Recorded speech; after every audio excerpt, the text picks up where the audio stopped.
आदर आदाब अभिनंदन आभार। मैं अमिताभ बच्चन आपका स्वागत करता हूं और शुरू करता हूं कौन बनेगा करोड़पति।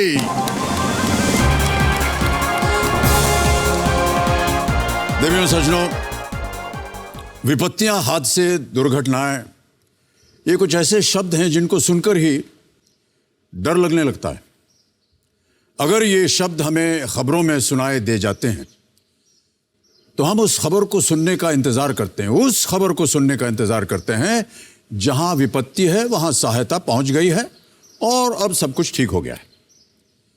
लेकिन देवियों और सज्जनों, कुछ हो गया और सब कुछ ठीक हो गया, इन दोनों खबरों के बीच हमारे देश की एक ऐसी संस्था है जो विध्वंस और विनाश के बीच एक उम्मीद की किरण बनती।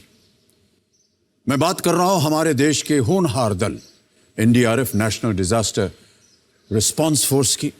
आज कर्मवीर में एनडीआरएफ की टीम से मुलाकात और बातचीत होगी, लेकिन उससे पहले एक बार फिर से स्वागत करते हैं एक और समाज सेवी का जो अपने मजेदार वीडियोस बना बना के लोगों के चेहरों पर मुस्कुराहट लाने का बहुत बड़ा काम कर रही हैं। और वह हमारी कल की roll over contestant greater Noida में एक टीचर हैं, इनका नाम है दीपिका शर्मा।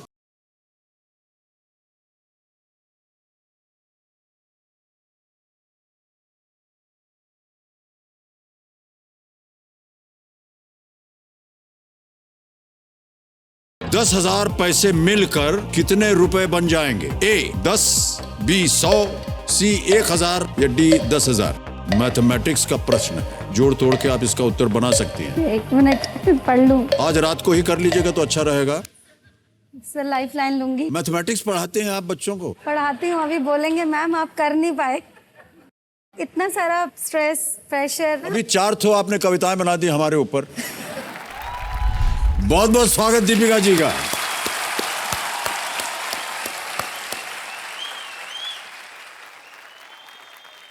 बहुत ही चुलबुली, हंसमुख दीपिका जी आपके साथ कंपेनियन के रूप में इनके पतिदेव आए हुए हैं। इनका नाम है दीपक शर्मा। दीपक जी जो है ये एकदम, इनका जो चरित्र है और स्वभाव है ये विपरीत है इनके। जितना ये बोलती हैं उतना वो चुप रहते हैं। बहुत अच्छी बात है भाई साहब, पत्नी के सामने शांति रहना चाहिए।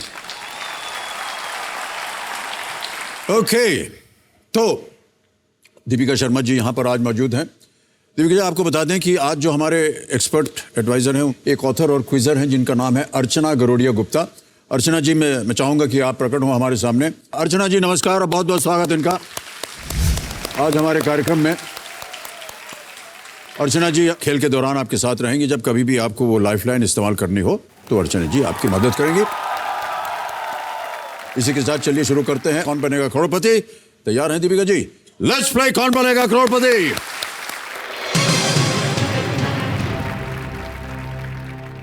दीपिका शर्मा ग्रेटर नोएडा टीचर हैं। 5 प्रश्नों का सही उत्तर दे दिया। 1 लाइफलाइन ऑडियंस पोल चली गई थी। दूसरे ही प्रश्न पे, अगर मुझे ठीक याद है कि नहीं, 10,000 रुपए आप जीत गई हैं। चलिए घबराइए मत बिल्कुल। छठा प्रश्न आ रहा है, इसका मूल्य होगा 20,000। दीपिका जी एक बात बोलना चाहता हूं, थोड़ी सी व्यक्तिगत है, पर्सनल बात है, बोल दूं? आज आप बहुत खूबसूरत लग रही हैं। Thank you sir. Thank you sir. ये जो कान में आपने झुमका पहना हुआ है ना, अति सुंदर। डांसिंग गर्ल है सर, देखिए ध्यान से। हाँ, डांसिंग गर्ल। Dancing girl? देखो उसके हाथ ऐसे है और नीचे उसका फ्रॉक है। यहाँ से तो हमको कुछ नहीं दिखाई दे रहा है। और ज्यादा नजदीक जाने के लिए आप हमको आमंत्रित मत कीजिएगा, क्योंकि पतिदेव पीछे बैठे हैं। ऑलराइट दीपिका जी, छठा प्रश्न आज का इस खेल का पहला प्रश्न, 20,000 रुपए आपकी स्क्रीन के ऊपर ये रहा।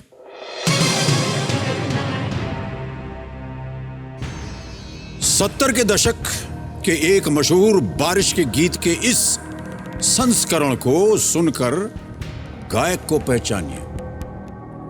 Identify the vocalist in this version of a 70s rain song. Audio सुनाया जाएगा आपको, सुनाया जाएगा कंप्यूटर जी।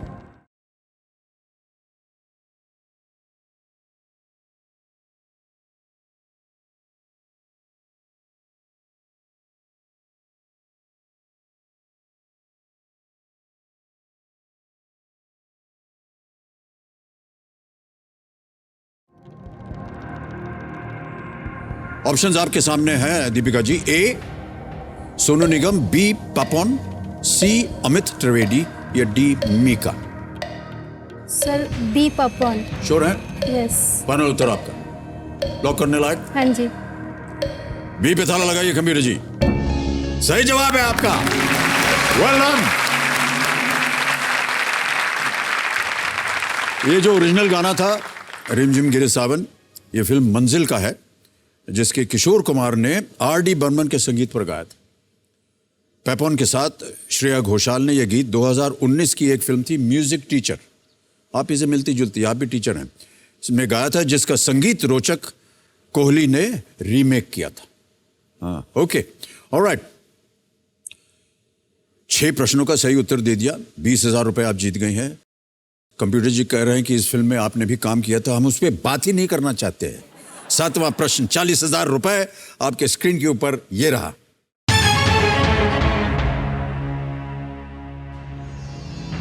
इनमें से कौन सी जगह एक दूसरे के सबसे करीब है? Which of these pilgrimage places are closest to each other? Options देखिए। ए गोकुल एंड वृंदावन, बी प्रयाग और काशी, सी अमरनाथ और वैष्णो देवी, डी केदारनाथ और बद्रीनाथ। सर ए गोकुल और वृंदावन। गोकुल और वृंदावन, हाँ जी। श्योर है? लॉक करने लायक? बिल्कुल। ए पे ताला लगाइए कंप्यूटर जी। कैसे अनुमान लगाया आपने? सर ये तो हमारे पास में ही है, मथुरा में। तो आपके पास में है मतलब क्या? बगल मतलब में? ग्रेटर नोएडा किससे आगे यमुना एक्सप्रेसवे से जाते हैं ना। जी जी। आगरा और मथुरा पास में ही है, तो वो पास में ही है दोनों। सही जवाब है आपका। 40,000 जीत गए आप लोग। वृंदावन और गोकुल एक दूसरे से लगभग 20 किलोमीटर दूर है और यूपी के मथुरा जिले में स्थित है। ये प्रयाग, इलाहाबाद और काशी, वाराणसी के बीच की दूरी लगभग 120 किलोमीटर है। अमरनाथ और वैष्णो देवी के बीच लगभग 140 किलोमीटर का फासला है। केदारनाथ और बद्रीनाथ आपस में लगभग 41 किलोमीटर दूर है। कभी गई हैं आप इन तीर्थ स्थानों पर? जी हाँ। सभी? अमरनाथ को छोड़ के सब जगह गए हैं। अमरनाथ को छोड़ करके सभी। तो केदारनाथ और बद्रीनाथ गई हैं आप? नहीं, वहाँ पे भी नहीं गई। अभी तो कैसे आपने कहा सब गए हैं आप? नहीं, मैं गलती से बोल दिया। गलती से बोल दिया, जाइएगा जरूर। ओके दीपिका जी, आगे बढ़ते हैं। 8वां प्रश्न आ रहा है, इसका मूल्य है 80,000 रुपए। स्क्रीन के ऊपर ये रहा।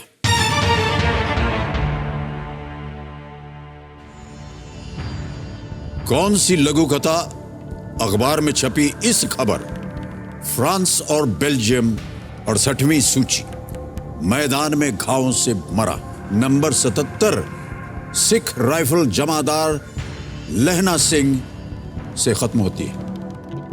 इतना लंबा अखबार की सूची। Which short story ends with this reference to a news item? Within quotes, France और बेल्जियम 68वीं सूची, मैदान में घावों से मरा, नंबर 77 सिख राइफल्स जमादार लैना सिंह। ऑप्शन सुनिए। ए तोबा टेक सिंह, बी बड़े घर की बेटी, सी उसने कहा था, डी पंच लाइट। सर मुझे ए लग रहा है, तोबा टेक सिंह। श्योर है? ए ही है, बड़े घर की बेटी मैंने पढ़ा है ना, पंच लाइट। मुझे ए लग रहा है सर। लग रहा है आपको? हाँ, श्योर नहीं यहाँ है। हाँ, श्योर नहीं है सर आप 50-50 कर दीजिए। लाइफलाइन लेंगे। शांत हो जाए घड़ीमान जी, सुना नहीं आपने दीपिका जी? ओके, शांत हो गए हैं वो, और आप चाह रही हैं एक लाइफलाइन? जी। कौन सी? 50-50। 50-50। ओके कंप्यूटर जी, 50-50 लाइफलाइन को अंकित किया जाए। और जैसा कि आप जानते हैं, 2 गलत जवाब जो है या 2 गलत विकल्प वो मिटा दिए जाएंगे। मिटा दीजिए कंप्यूटर जी। जिस पे आप उंगली रख रही थी वही चले गए। सर 2 बचे हैं आपके पास। सी उसने कहा था, डी पंच लाइट। सी उसने कहा था। सी उसने कहा था। जी। अब श्योर है? हाँ जी। फाइनल उत्तर आपका? जी। ताला लगा दें? जी बिल्कुल। सी पे ताला लगाइए कंप्यूटर जी। क्या सोच के आपको लगा कि ये होना चाहिए? सर ये फणीश्वर नाथ रेणु की है पंचलाइट, ये मैंने पढ़ी है, तो इसमें ऐसा कुछ भी नहीं। पहले नहीं पढ़ी थी आपने जब आप बोल रही थी टोक? तो बट एक सिंग मतलब वो उन दोनों में कंफ्यूजन था, मुझे लगा 50-50 में ये चला जाएगा। 80,000 जीत गए, बिल्कुल सही उत्तर है आपका।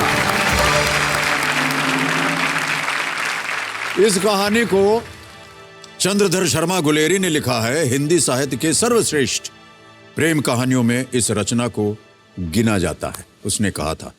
नवा प्रश्न आ रहा है, 1,60,000 रुपए इसका मूल्य है और वो प्रश्न आपके सामने ये रहा।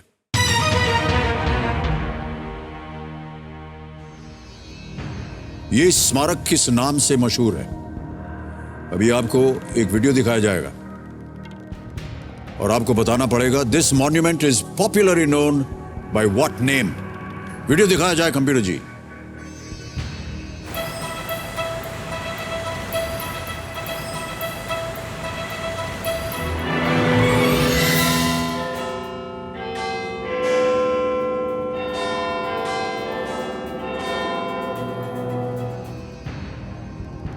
देख लिया? विकल्प डालूं? A Peace Tower, B Big Ben, C Old Joe, D Jubilee Tower. सभी बिग बैन। चोर हैं? Yes. ताला लगाने लायक। बी पे ताला लगाइए कंप्यूटर जी। जीत गई आप 1,60,000 रुपए। सही जवाब है आपका। एलिजाबेथ टावर, जिसे बिग बेन के नाम से जाना जाता है, लंदन में पैलेस ऑफ वेस्टमिंस्टर के उत्तरी छोर पर स्थित है। ऐसा माना जाता है कि बिग बेन का नाम sir Benjamin hall, first commissioner for works के नाम पर रखा गया था, जिनका नाम इस बेल पर अंकित है। और आपको बता दें कि ये जो वीडियो क्लिप है सोनी BBC अर्थ के सौजन्य से दिखाया गया है। साइंस, नेचर और एडवेंचर से भरी ये अद्भुत दुनिया कर देगी आपको भी रिफ्रेश्ड। दिन भर आप केवल ऐसे गाने बनाती रहती हैं अपने मन में? सर वो मेरे दिमाग में आते रहते हैं, पता नहीं कैसे। पतिदेव को बुरा नहीं लगता है कि दिन भर आप गाती रहती हैं? नहीं सर, नहीं लगता है। नहीं? मैं एक्चुअली वो बेटे को लेके पढ़ाने चले जाते हैं अपने। अच्छा, जब वो चले जाते हैं तब आप शुरू हो जाते हैं? वो अपने वो कहते हैं मुझे पढ़ाने दो, तुम्हें जो करना है वो करो। सर आप बहुत दयालु हैं। बिग बेन, शायद मैं गलत नहीं हूं, लेकिन एक बात मुझे इस बिग बेन के बारे में जानकारी है।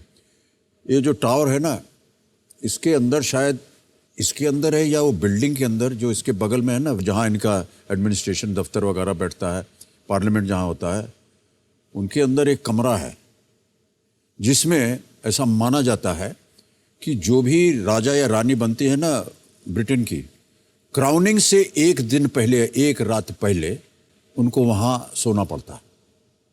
तो जैसे क्वीन एलिजाबेथ हैं, जब वो क्वीन एलिजाबेथ उनकी क्राउनिंग हुई, उसके एक रात पहले उनको उस कमरे में वहां सोना पड़ता है, फिर अगले दिन उनकी क्राउनिंग होती। ऐसा हमने कहीं देखा था। हमने वो बिस्तर भी देखा है जहां वो जो क्वीन है ना। सर मैंने इंग्लैंड नहीं देखा, अभी फिर से जाऊंगी ना। आप जल्दी से ढेर सारी धनराशि जीते। मैं पतिदेव से निवेदन करूंगा कि इनको ले जाइए भाई साहब लंदन घुमाने। ऑलराइट दीपिका जी, अगला प्रश्न जिसके लिए आप बहुत उत्तेजित थी, 10वां प्रश्न 3,20,000 रुपए अब आपके सामने आने वाला है। दीपिका जी, आपके स्क्रीन के ऊपर ये रहा खेल का दूसरा पड़ाव। हमारे सौर मंडल में कौन से ग्रह ऐसे हैं जिनके एक भी चंद्रमा नहीं है? Which are the only planets in the solar system which do not have any moons? और आपके options: A Venus and Mercury, B Mars and Jupiter, C Mars and Uranus, D Uranus and Neptune। Mangal Brihaspati, Mangal Uranus, Uranus Neptune, शुक्र और बुध। मंगल और Brihaspati, Mars and Jupiter, मंगल और Uranus. Sir मुझे ए Uranus लग रहा है, ए लग रहा है, पर श्योर नहीं हूँ मैं सर। सर मैं फिर लाइफ लाइन ही लूंगी। ओके, लाइफ लाइन लेंगे। शांत हो जाएं घड़ीमान जी, एक और लाइफ लाइन लेंगे दीपिका जी। आपके पास 2 लाइफ लाइन बची हुई हैं। Flip the question and ask the expert. Flip the question. Flip करेंगे। ओके, कपिल महाशय, दीपिका जी अपनी लाइफलाइन फ्लिप द क्वेश्चन, इसको अंकित किया जाए। ये लाइफलाइन इस्तेमाल करेंगे और जैसा कि आपको हमने समझाया था कि ये प्रश्न जो है हट जाएगा, एक और नया प्रश्न आएगा। जाने से पहले इसका सही उत्तर बताना पड़ेगा। किसी एक को गेस कीजिए। ए, वीनस एंड मर्करी। ए, ताला लगा जाए कंप्यूटर जी। सही होता ना? ये सही उत्तर होता। अर्थ, मार्स, जुपिटर, सैटर्न, नेपच्यून और यूरेनस सबके उपग्रह हैं। वीनस एंड मर्करी नहीं है। यदि खेलती तो आज आप जीत जाते हैं। लाइफलाइन का इस्तेमाल आपको ना करना होता, लेकिन श्योर नहीं थी क्योंकि आप श्योर नहीं थी इसलिए बहुत अच्छा किया। अब हम आपको बता दें कि आमतौर पर हमारी जो लिस्ट बनती है अलग अलग विषयों की, वो सूची हमने तैयार की है, वो ये है। अलग अलग विषय हैं, इन पर आपने यहाँ आने से पहले किसी एक विषय को चुना था और वो विषय है माइथोलॉजी, रिलीजन, कल्चर, मैथोलॉजी। न जाने क्यों जितने भी लोग यहाँ आते हैं वही चुनते हैं। क्योंकि भगवान का सहारा होता है ना, भगवान संभाल लेगा सब। जाइए, ऐसा नहीं बोल रहे हैं आप, ऐसा ही कह दिया आपने। नहीं सच है। ऑलराइट, तो रिलीजन, कल्चर और माइथोलॉजी के ऊपर अब आपके सामने उसी पे आधार पर एक प्रश्न आएगा। ये वाला प्रश्न हट गया है। कबीर महाशय, जो विषय इन्होंने चुना है उस विषय को लेकर के अगला प्रश्न हमारे सामने पेश कीजिए।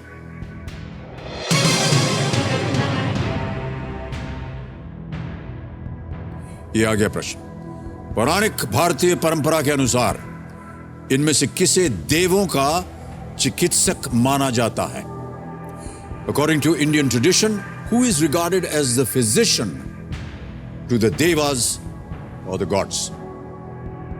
A, Brihaspati, B, Kuber, C, Dhanvantari या D, चित्रगुप्त? सर सी, धन्वंतरी।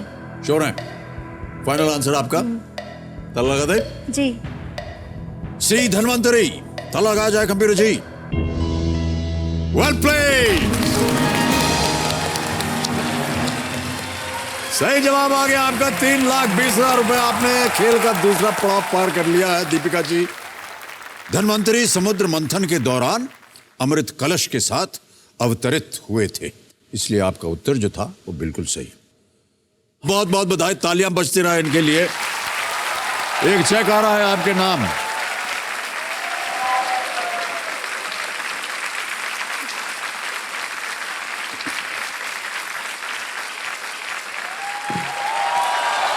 ये रहा आपका चेक।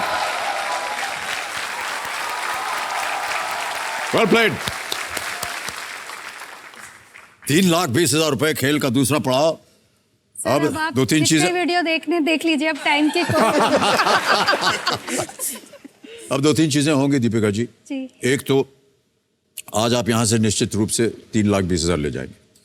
घड़ी मान जी अब शांत हो जाएंगे, समय मिलेगा प्रत्येक प्रश्न के लिए। और यहां पर जो हमारा कोटि की चोटी का प्रश्न होता है, 16वां प्रश्न, 7 करोड़ रुपए, उसका द्वार खुल जाता है।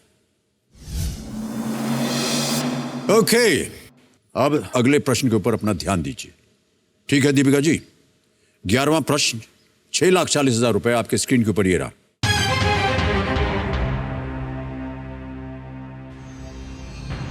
इनमें से कौन भारत के विदेश मंत्री बनने वाले पहले राजनयिक हैं? Who among the following has been the first career diplomat to become the External Affairs Minister of India?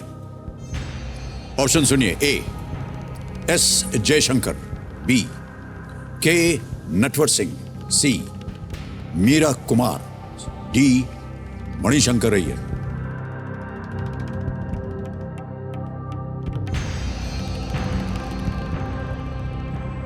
No risk पे हैं, खेलिएगा जरूर इस प्रश्न।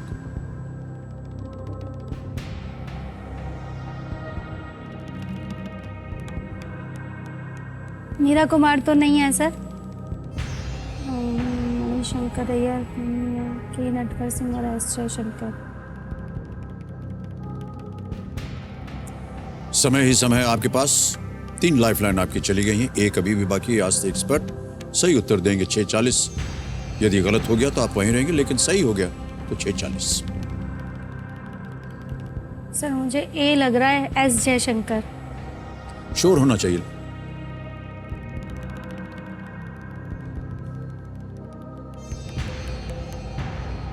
मन तो सर ए, एस जयशंकर को कह रहा है।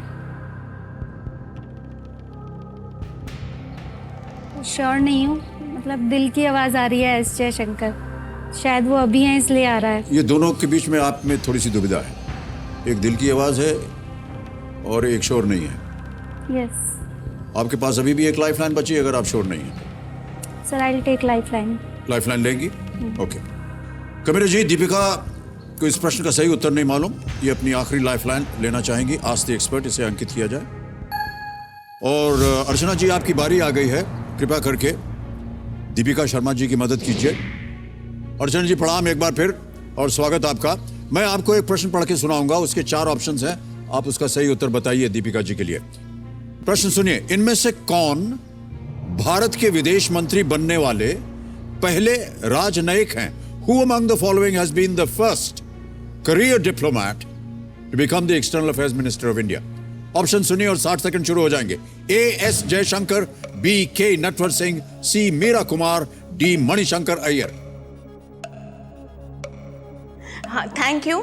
ये काफी कठिन क्वेश्चन है क्योंकि अभी जब जयशंकर बने थे तो बहुत सारे हेडलाइन आए थे कि वो फर्स्ट हैं, पर actually Natwar Singh, he was the first IFS officer, career diplomat to become a minister.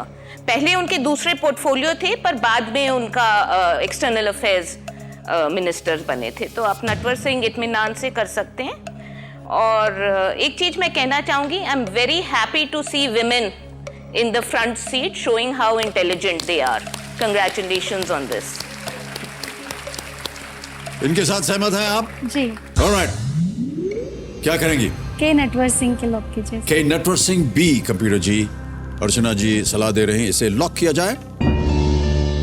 आप बिल्कुल सही हैं और आपने जितवा दिया 6,40,000 रुपए आपको दीपिका जी। कुंवर नटवर सिंह एक पूर्व भारतीय विदेश सेवा अधिकारी हैं। मई 2004 से दिसंबर 2005 तक वे केंद्रीय विदेश मंत्री रहे। पूर्व IFS अधिकारी S. जयशंकर 31 मई 2019 को विदेश मंत्री बने। मीरा कुमार और मणिशंकर अय्यर भी IFS अधिकारी थे, लेकिन वो कभी भी विदेश मंत्री नहीं बने। S. जयशंकर जो आप कह रहे हैं वो वर्तमान अभी एक्सटर्नल अफेयर्स मिनिस्टर हैं और अभी अभी उनकी सूची हुई, जैसे कि हमने बताया 31 मई 2019 को उनको एक्सटर्नल अफेयर्स मिनिस्टर बनाया गया था। ऑलराइट, आप अर्चना जी को धन्यवाद तो दे दीजिए कम से कम। Thank you. Thank you so much Archana ji. Deepika ji, चारों लाइफलाइन चली गई आपकी। अब और भी होशियारी के साथ आपको खेलना होगा। 12वां प्रश्न आ रहा है, इसका मूल्य है 12,50,000 रुपए। कभी भी यहां पर आकर के जितने भी हमारे कंटेस्टेंट्स होते हैं उनको मैं कहता हूं बहुत ध्यान से खेलिए। अगर आपको एकदम श्योर हो कि यही सही उत्तर है तो ही खेलिए, वरना यहां पर अगर गलत हो जाता है तो फिर आप नीचे गिर जाते हैं। अभी आप 6,40 जीत रहे हैं, अगर इस अगले प्रश्न का उत्तर गलत हो गया तो 3,20,000 रुपए हार जाएंगे आप। 12वां प्रश्न 12,50,000 रुपए आपकी स्क्रीन के ऊपर, ये रहा।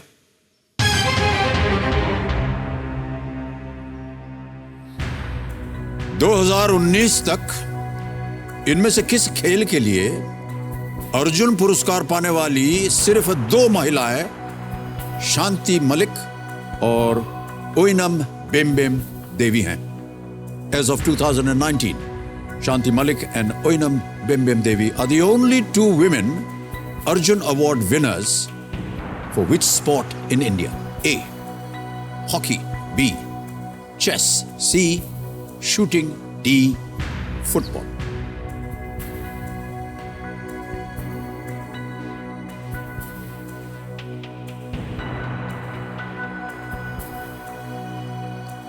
$12.50 का प्रश्न है। 12.50 आपको मिल सकते हैं यदि आपको सही उत्तर मालूम। चेतावनी देंगे, आपके पास कोई लाइफलाइन नहीं बची। गलत हो गया तो आप नीचे गिर जाएंगे 3:20 में। कभी भी क्विट कर सकती हैं अगर आपको सही उत्तर नहीं मिला।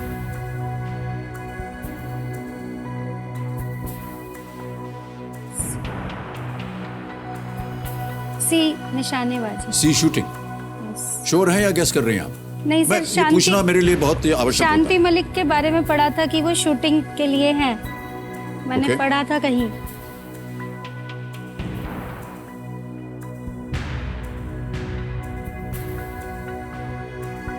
(2019) तक इनमें से किस खेल के लिए अर्जुन पुरस्कार पाने वाली सिर्फ 2 महिलाएं शांति मलिक और ओइनम बेम्बेम देवी हैं? ए. हॉकी. बी. चेस. सी. शूटिंग. डी. फुटबॉल। हॉकी, शतरंज, निशानेबाजी या फुटबॉल? चेस।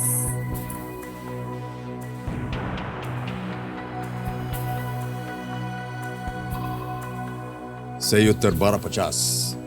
कोई लाइफलाइन नहीं, गलत आपको नीचे ले जाएंगे 320 पर। क्विट कर सकती हैं कभी भी आप।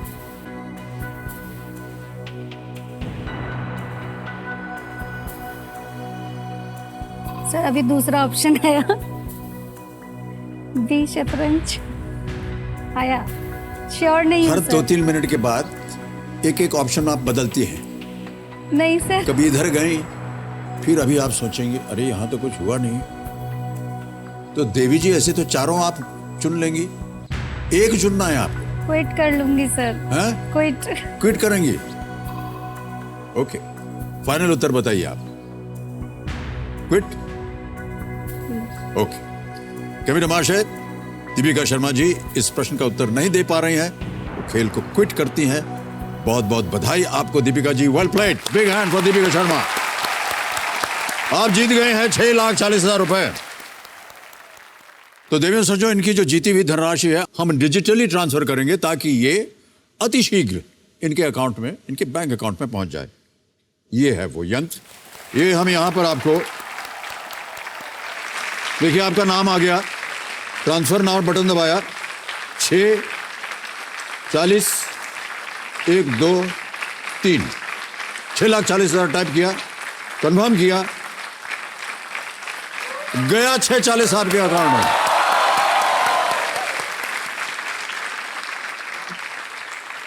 Well played Deepika ji. Okay, जाने से पहले उत्तर बताना पड़ेगा, किसी एक को गेस कीजिए। हाँ, मुझे मालूम है आप क्या चल रहा है। हमने जब शूटिंग किया था तो ऐसा हो गया था, चेस किया था तो वैसा हो गया, तो चलो दूसरा चुन लेते। बोलिए। हॉकी। हॉकी?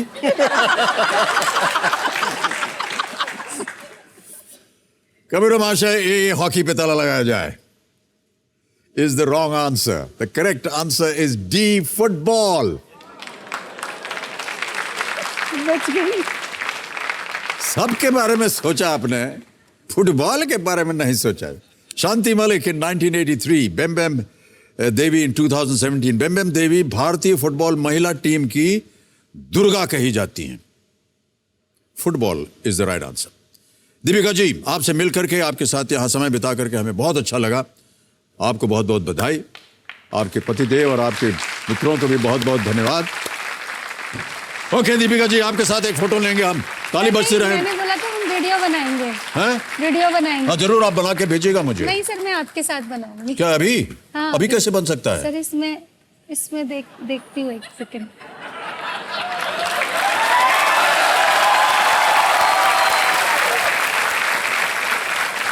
मैडम, ये कार्यक्रम का नियम नहीं है, आप सर नियम तोड़ रहे हैं। सर बस एक। आए थे खेलने, हमारा इम्तिहान शुरू कर दिया। सर हम इस पे बनाएंगे। ये तो हमारी शक्ल है इसकी। Thank you so much Deepika ji, thank you very much. Save save भी हो गया है? हाँ, सेव करना है। हो गया। ओके भाई साहब, आइए फोटो लीजिए हमारी। टेक फोटो लग दो और थोड़ा पीछे जाइए।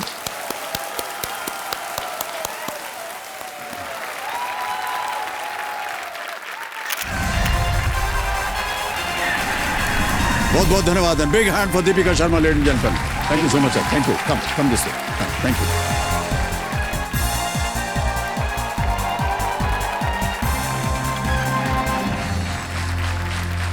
देवियों सज्जनों, एक हंसता खेलता इंसान और उसका परिवार जब गहरी नींद में होता है और अगले ही क्षण ये नींद एक भयानक सच्चाई में बदल जाती है और वो अपने साथ साथ परिवार को मलबे के नीचे दबा हुआ पाता है, तो मैं बताना चाहता हूं कि इस भयावह सच्चाई ने एक बार नहीं, कई बार लाखों लोगों को घेरा है।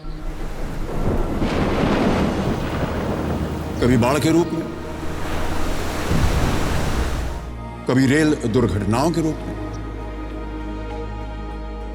ऐसे में खुद बच जाना या अपने परिवार को जीवित देखना उम्मीद से परे हो जाता है, सिवाय इस उम्मीद के कि काश कोई ईश्वर मसीहा फरिश्ता उन्हें अपने हाथों से इस भयंकर स्थिति से बाहर खींचे। देवियों सज्जनों, ऐसी स्थिति में ईश्वर रूपी हाथ मदद के लिए आगे बढ़ाए जाते हैं। वो हाथ हमेशा हाथ बढ़ाने आते हैं। जब जब विपदा जीवन पर भारी पड़ती है, संकट की काली रात काल सी बढ़ती है, पल पल में आभास प्रलय सा होता है, बेबस लाचारी में दबकर जीवन रोता है, ऐसे में अपनी जान हथेली पे रख के वो आते हैं।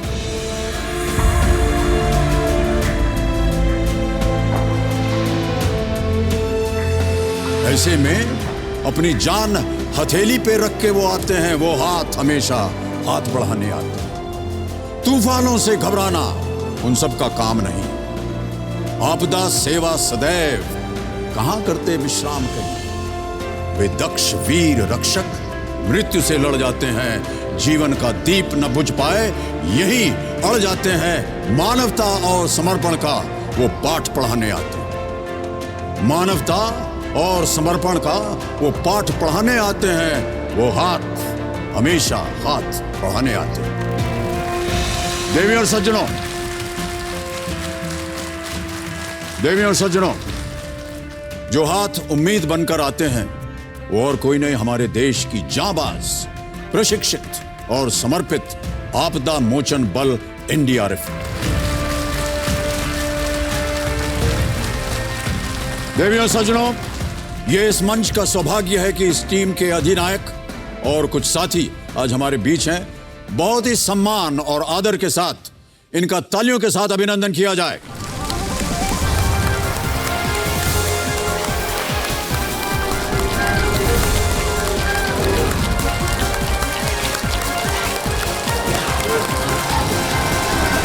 Great honor, sir.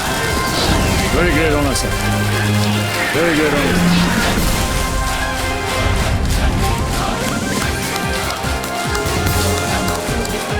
Shri S.N. Pradhan, Director General NDRF.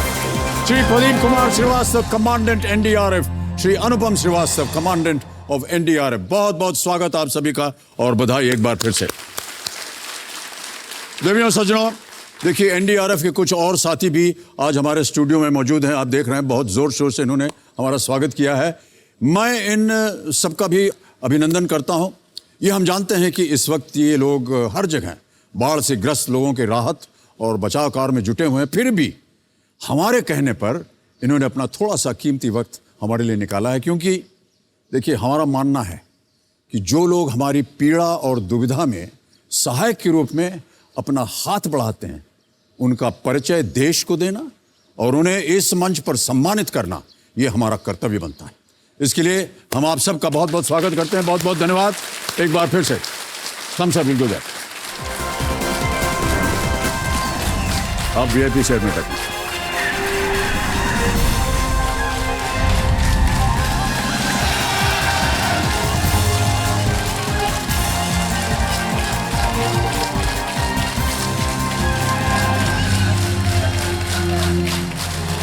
देवियों और सज्जनों, अब मेरे सामने हॉट सीट पर बैठ गए हैं president's medal for meritorious service 2006 और president's police medal for distinguished service 2012 से नवाजे गए एनडीआरएफ के डायरेक्टर जनरल श्री सत्यनारायण प्रधान। बहुत बहुत स्वागत आपका।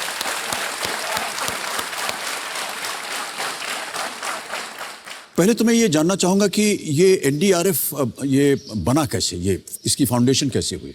एनडीआरएफ की एक पृष्ठभूमि है। पृष्ठभूमि यह है कि हमारे देश में कोई स्पेशलाइज्ड डिजास्टर रिस्पांस फोर्स पहले था नहीं, लेकिन कुछ आपदाएं एक 5 साल के कालखंड में ऐसे आईं कि देश को जागना पड़ा और सोचना पड़ा कि क्या कुछ करना पड़ेगा। डिजास्टर मैनेजमेंट, डिजास्टर रिस्पांस का एक इकोसिस्टम बनाना पड़ेगा। आपको याद होगा कि 1999 में एक सुपर साइक्लोन उड़ीसा में आया था जी, जिसमें लगभग 15 से 20 हज़ार लोगों के मरने की बात थी। बस 2 साल बाद 2001 में भुज में अर्थक्वेक आया, वहाँ भी करीब 20,000 लोग मारे गए। और 2004 में फिर सुनामी आया जी। साउथ इंडिया में। इन सभी ने एक वेकअप कॉल दिया भारत को कि अब कुछ करना पड़ेगा, because it's a disaster prone country. और मैं एक बात बताना चाहता हूँ सभी के लिए कि पहले डिजास्टर मैनेजमेंट जो सब्जेक्ट है वो एग्रीकल्चर मिनिस्ट्री के पास था। फिर ये समझ में आया कि इसको आपदा अगर नियंत्रण करना है और आपदा से रिस्पॉन्स करना है तो it should be part of the interior ministry as part of the national security exercise. और फिर होम मिनिस्ट्री में इसको लाया गया। और 2004 के सुनामी के बाद 2005 में वेरी टाइमली हम लोगों ने एनैक्ट किया डिजास्टर मैनेजमेंट एक्ट, आपदा प्रबंधन एक्ट। और उसका ही एक उपज है, उसके आर्टिकल 44 में ये इंस्क्राइब था कि एक एनडीआरएफ फोर्स बनाया जाएगा। और मैं आपको बता दूं कि ये एक गर्व की बात है पूरे देश के लिए कि पूरे विश्व में एनडीआरएफ जैसा कोई फोर्स नहीं है। रियली? वाह, क्या बात है।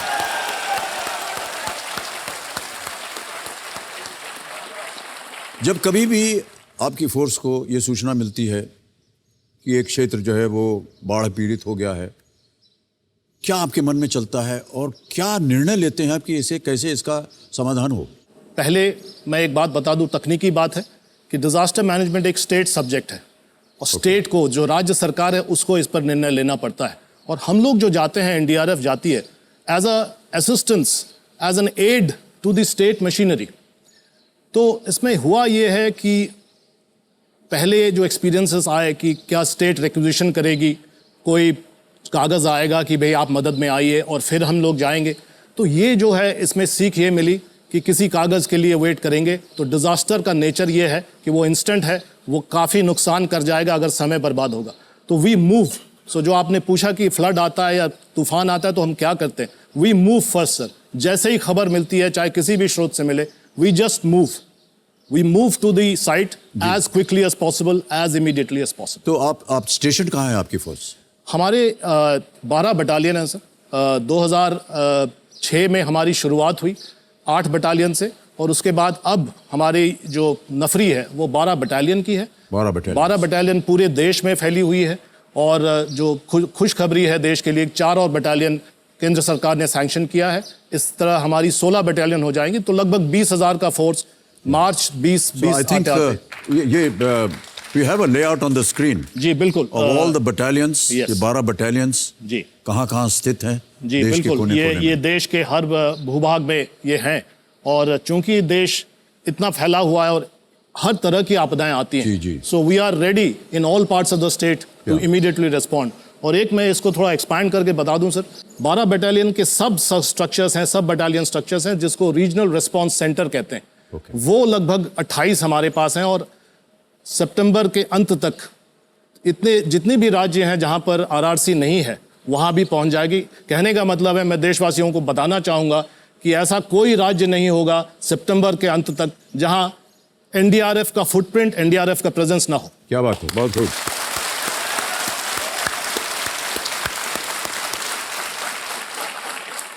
आज हमारे देश में जो करंट सिचुएशन है बाढ़ की, क्या लग रहा है आपको? कहाँ पर आपकी फोर्स जो है उसे जाना पड़ रहा है, या किन जगहों को आपने जा करके वहाँ सुविधा दी है? सर, इस बार एक अनप्रेसिडेंटेड, एक अभूतपूर्व बाढ़ का सिचुएशन रहा। जी बिल्कुल। कई दशकों में इतनी बाढ़ एक साथ इतने भूखंड में नहीं आई। बिल्कुल। तो at the height of the floods, जहां पूरा फ्लड हर जगह फैला हुआ था, वी हैड डिप्लॉयड 195 टीम्स, और मेरी 216 टीमें हैं सर। तो आई वॉज नियरिंग सैचुरेशन। और अगर बढ़ जाता, अगर फैलाव और होता तो शायद we would have been very very challenged. लेकिन भगवान का शुक्र है, things are back to slowly limping back to normal now. अभी मेरी 129 टीम आज भी हर राज्य में डिप्लॉयड है। सिचुएशन ये है कि जो post flood situation, rehabilitation, relief में भी अब हम लोगों की मांग हो रही है। तो इसलिए we don't say no to anything. We want to stay as long as the state government wants us. तो आपको ऐसा लग रहा है कि बाढ़ की स्थिति जो है वो देश में अब थोड़ी सी कंट्रोल में है? जी, अब और आप लोगों के योगदान की वजह से बहुत कुछ जो नुकसान हो सकता था वो बच गया। सर, हम आपके साथ और आपकी टीम के साथ आज यहाँ पर इसलिए मौजूद हैं कि एक तो हम आपको सम्मानित करना चाहते हैं और बहुत सी अच्छी अच्छी बातें जो देशवासियों को पता नहीं है उनके बारे में जानकारी होनी चाहिए। कहीं ना कहीं आपको मिल करके, आपकी टीम्स को मिल करके हमारे अंदर एक मनोबल पैदा होता है कि हाँ भाई NDRF है, हम बच जाएंगे क्योंकि ये लोग आकर के हमारी मदद करेंगे। तो इसलिए हम आपका सम्मान करना चाहते थे एक बार फिर से।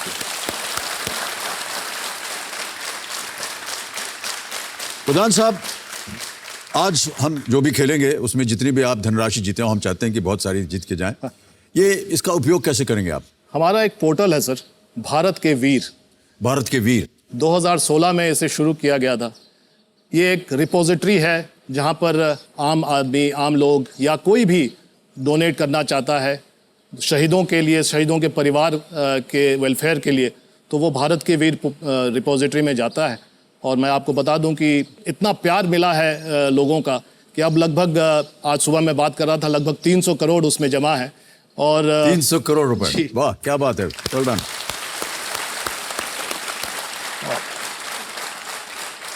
और आज जो भी अर्निंग होगी, hope it is as much as possible. मैं चाहूंगा कि वही जो भी राशि हो वो भारत के वीर में ही जमा हो जाएगी। जी जी, बहुत अच्छा हुआ आपने बता दिया, क्योंकि इस वजह से नहीं, क्योंकि आज मैं यहाँ बैठा हूँ और आज हमारा कार्यक्रम चल रहा है, लेकिन मैं अपनी तौर से, व्यक्तिगत तौर से भी इस योगदान के लिए मैं अपना भी छोटा बहुत दान दूंगा। मैं इसलिए कह रहा हूँ क्योंकि मैं चाहता हूँ कि अगर देशवासी हमारे इस गेम को देख रहे हैं तो NDRF के लिए, जैसा कि आपने कहा, आपने एक फंड इकट्ठा करने की वहाँ पर तैयारी की हुई है। Please donate as much as you can for this wonderful force that is so useful in times of danger and trouble. Thank you so much. तो बहुत जल्दी आपके सामने नियम जो हैं खेल के वो बता देता हूँ। देखिए, आपके सामने यहाँ पर एक प्रश्नों का पहाड़ खड़ा हो जाएगा। 1000 रुपये से शुरुआत होगी और वो बढ़ते बढ़ते जाएगा। 15वें प्रश्न जिसका मूल्य है 1 करोड़ रुपए। वहां पहुंचने से पहले आपके सामने आएंगे 2 पड़ाव। 5वें प्रश्न पर 10,000 का पड़ाव और 10वें प्रश्न पर 3,20,000 रुपए का पड़ाव। 10वें प्रश्न को जब आप पार कर जाएंगे तो हमारी जो कोटि का प्रश्न होता है, एकदम चोटी वाला 7 करोड़ का, उसका द्वार खुल जाता है। पहले 5 प्रश्नों का उत्तर देने के लिए हमारे एक श्रीमान घड़ीमान जी हैं, वो यहाँ आते रहते हैं। ये सुन रहे हैं आप इनको? ये बजते रहेंगे बिल्कुल। और 45 सेकंड देंगे आपको प्रत्येक प्रश्न का उत्तर देने के। 5वें प्रश्न को अगर आपने पार कर लिया तो 5 से 10वें प्रश्न तक आपको ये श्रीमान जी देंगे 60 सेकंड हर क्वेश्चन का उत्तर देने के लिए। और 10वें प्रश्न के बाद ये शांत हो जाएंगे और आपके पास समय ही समय रहेगा। आपकी सुविधा के लिए, यदि आप कोई प्रश्न पे अटक जाएं, उसका उत्तर ना मालूम हो आपको, तो हमारे पास 4 लाइफ लाइन्स हैं। ये देखिए, यहाँ पर है पहली लाइफलाइन, ऑडियंस पोल ऊपर। यहाँ की जनता बहुत ही होनहार जनता है, इनसे आप प्रश्न पूछ सकते हैं और वो उत्तर भी देंगे, उसके मुताबिक आप अपना जवाब दीजिए। दूसरी लाइफलाइन है 50-50। यदि आप इसका उपयोग करेंगे तो 2 गलत ऑप्शन वो मिट जाएंगे, 2 बचेंगे, उनमें से 1 सही होगा, 1 गलत। तीसरी लाइफलाइन है फ्लिप द क्वेश्चन, अलट पलट। अगर आपको ये प्रश्न पसंद ना आया और आपको लगे कि इसका हम उत्तर नहीं दे पा रहे हैं, तो आप इसका उपयोग कर सकते हैं और हम इस प्रश्न को बदल देंगे। उसके बारे में हम बाद में बात करेंगे। और हमारी जो चौथी लाइफलाइन है वो है आस्क दी एक्सपर्ट। तो देविया सज्जनों, हमारे इस खास भाग के एक्सपर्ट हैं आज तक के एग्जीक्यूटिव एडिटर श्री रोहित सरदाना जी। आज तक पर इनका कार्यक्रम दंगल बहुत ही प्रचलित है। रोहित जी नमस्कार और बहुत बहुत स्वागत आपका हमारे इस कार्यक्रम में। नमस्कार अमिताभ जी, धन्यवाद। एक बार फिर से आज आपके साथ कौन बनेगा करोड़पति में हूं। और देखिए, जो पूरे देश को डिजास्टर से बचाते हैं, विपदाओं से बचाते हैं, आपदाओं से बचाते हैं, कहीं सवालों की कोई ऐसी आपदा फंस गई जिसमें उनको लगा कि मैं अकेले नहीं निपट सकता, तो उस आपदा में उनका आपदा प्रबंधन करने का जिम्मा आज आपने मुझे दिया है। तो उसके लिए धन्यवाद आपका। बहुत बहुत धन्यवाद आपका सर, बहुत बहुत धन्यवाद। हम आपके साथ तब तक खेलेंगे जब तक कि हूटर नहीं बजता। वो जब बज गया उसके बाद खेल समाप्त। शुरू किया जाए प्रधान साहब? Sir. Alright. SN Pradhan ji, director general NDRF, Pradeep Kumar Srivastava ji हैं, कमांडेंट अनुपम श्रीवास्तव जी भी हैं, और इनके साथ थोड़ी देर बाद हम इनको यहाँ पर आमंत्रित करेंगे। तो चलिए शुरू करते हैं ये अद्भुत खेल जिसका नाम है कौन बनेगा करोड़पति। लेट्स प्ले कौन बनेगा करोड़पति। हमारी शुभकामनाएं आपके साथ प्रधान सर। एकदम आराम से निश्चिंत होकर के ऐसे आप इस खेल को खेलिए कि यहां पर एक विपदा पड़ी हुई है और आपको उसकी भलाई के लिए बहुत कुछ करना है। समझ गए? बिल्कुल सर। ओके, पहला प्रश्न आ रहा है, 1000 रुपए आपकी स्क्रीन के ऊपर ये रहा। हिंदी फिल्म डॉन के इस लोकप्रिय डायलॉग को पूरा करें। डॉन को पकड़ना मुश्किल ही नहीं, dash dash. Fill in the blank in this famous quote from the Hindi film Don. Don को पकड़ना मुश्किल ही नहीं, डैश डैश। ऑप्शन आपके सामने रखता हूं। ए, इम्पॉसिबल है, नामुमकिन है, असंभव है, होपलेस है। बी, नामुमकिन है। श्योर? ताला लगा दें? बिल्कुल। हमें से पूछ रहे हैं हमारा बी, नामुमकिन है पे ताला लगाया जाए। बिल्कुल सही जवाब दिया आपने। 1978 की ये फिल्म थी डॉन। फिल्म की पटकथा सलीम जावेद साहब ने, उनकी जोड़ी ने लिखी थी। उस फिल्म में डॉन का किरदार एक न जाने कौन था, एक कलाकार था, उसका नाम था अमिताभ बच्चन ने निभाया था। इस प्रसिद्ध वाक्य का प्रयोग शाहरुख खान अभिनीत डॉन में भी किया गया था, जो कि 1978 की रीमेक थी। आगे बढ़ते हैं प्रधान साहब। दूसरा प्रश्न, 2000 रुपए स्क्रीन के ऊपर ये रहा। कौन सा शब्द गर्म हवा के साथ साथ एक चिकित्सकीय आपातकालीन स्थिति को भी दर्शाता है, जो बेहद गर्म और आर्द्र मौसम के कारण होती है? Which word describes a hot wind as well as a medical emergency caused by extremely hot and humid weather? Option सुनिए। ए, तूफान, बी, बवंडर, सी, चक्रवात या डी, लू? डी, लू। डी, लू? श्योर है? एब्सोल्यूट। ताला लगा दें? ताला लगा। कबीर महाशय, लू डी पे ताला लगाया जाए। आपका जवाब बिल्कुल सही है। 2000 जीत गए आप।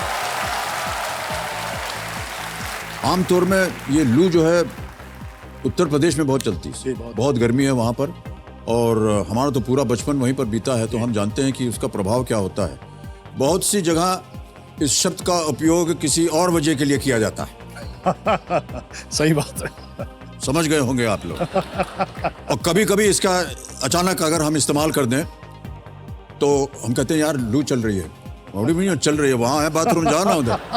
लेकिन उनको समझ में नहीं आता कि ये गर्म हवा है। ऑलराइट, आगे बढ़ते हैं प्रधान साहब। तीसरा प्रश्न, 3000 रुपए आपकी स्क्रीन के ऊपर ये रहा। आम बोलचाल की भाषा में इनमें से क्या नजर के और धूप के में वर्गीकृत हैं? In common parlance, which of these are classified as नजर के एंड धूप के? ऑलराइट, ऑप्शन रखता हूं। ए, टोपी, बी, छाता, सी, चश्मा या डी, जूते? सी, चश्मा। सी, चश्मा? श्योर? श्योर। फाइनल उत्तर? ताला लगा दें। सी, चश्मा पे कंप्यूटर जी। जीत गए आप 3000 रुपए। Good answer. प्रधान साहब, हम जानना चाहेंगे कि ये जो अभी तूफान आया था बे ऑफ बंगाल में, फणी नाम था या फोनी उसको फोनी। फोनी, इसके बारे में हमें कुछ बताइए सर। सर, ये बहुत ही सिवियर साइक्लोन था।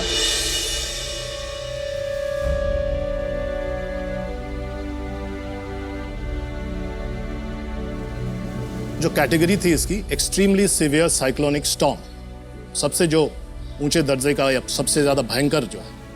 और जो अच्छी बात है, जितना बड़ा चैलेंज था, मेरे ख्याल से भारत देश ने इसको सिद्ध किया कि तैयारी भी हमारी उतनी ही पक्की थी। मैं उसको मिनट टू मिनट मॉनिटर कर रहा था, मेरा काम है। मेरे पास इनपुट्स आते हैं CWC से और IMD से, सब जगह से आते हैं। ये जितनी एजेंसीज हैं ये बताते रहते हैं आपको? ये ऑनलाइन अब मिलने लगा है, ये डेटा मिलता है। जैसे US नेवी का भी प्रेडिक्शन का डेटा ऑनलाइन भी मिलने लगता है। तो हुआ क्या था कि हम लोग जब मॉनिटर कर रहे थे तो स्टेट गवर्नमेंट के पास भी इनपुट्स आ रहे थे, IMD के पास भी आ रहे थे, और हमारी एक बहुत बड़ी एक इंस्टीट्यूशनल मैकेनिज्म है, वो है नेशनल क्राइसिस मैनेजमेंट कमेटी, जिसको कैबिनेट सचिव चेयर करते हैं, और इंडियन मेट्रोलॉजिकल डिपार्टमेंट। इसके लिए हम लोगों को साधुवाद देना चाहिए, सैल्यूट करना चाहिए भारत के वैज्ञानिकों का, कि they predicted when will the cyclone land, कहाँ लैंड करेगा और किस फोर्स के साथ लैंड करेगा। एग्जैक्ट, इनफैक्ट भारतीय agency was the only agency which was exact in every respect, better then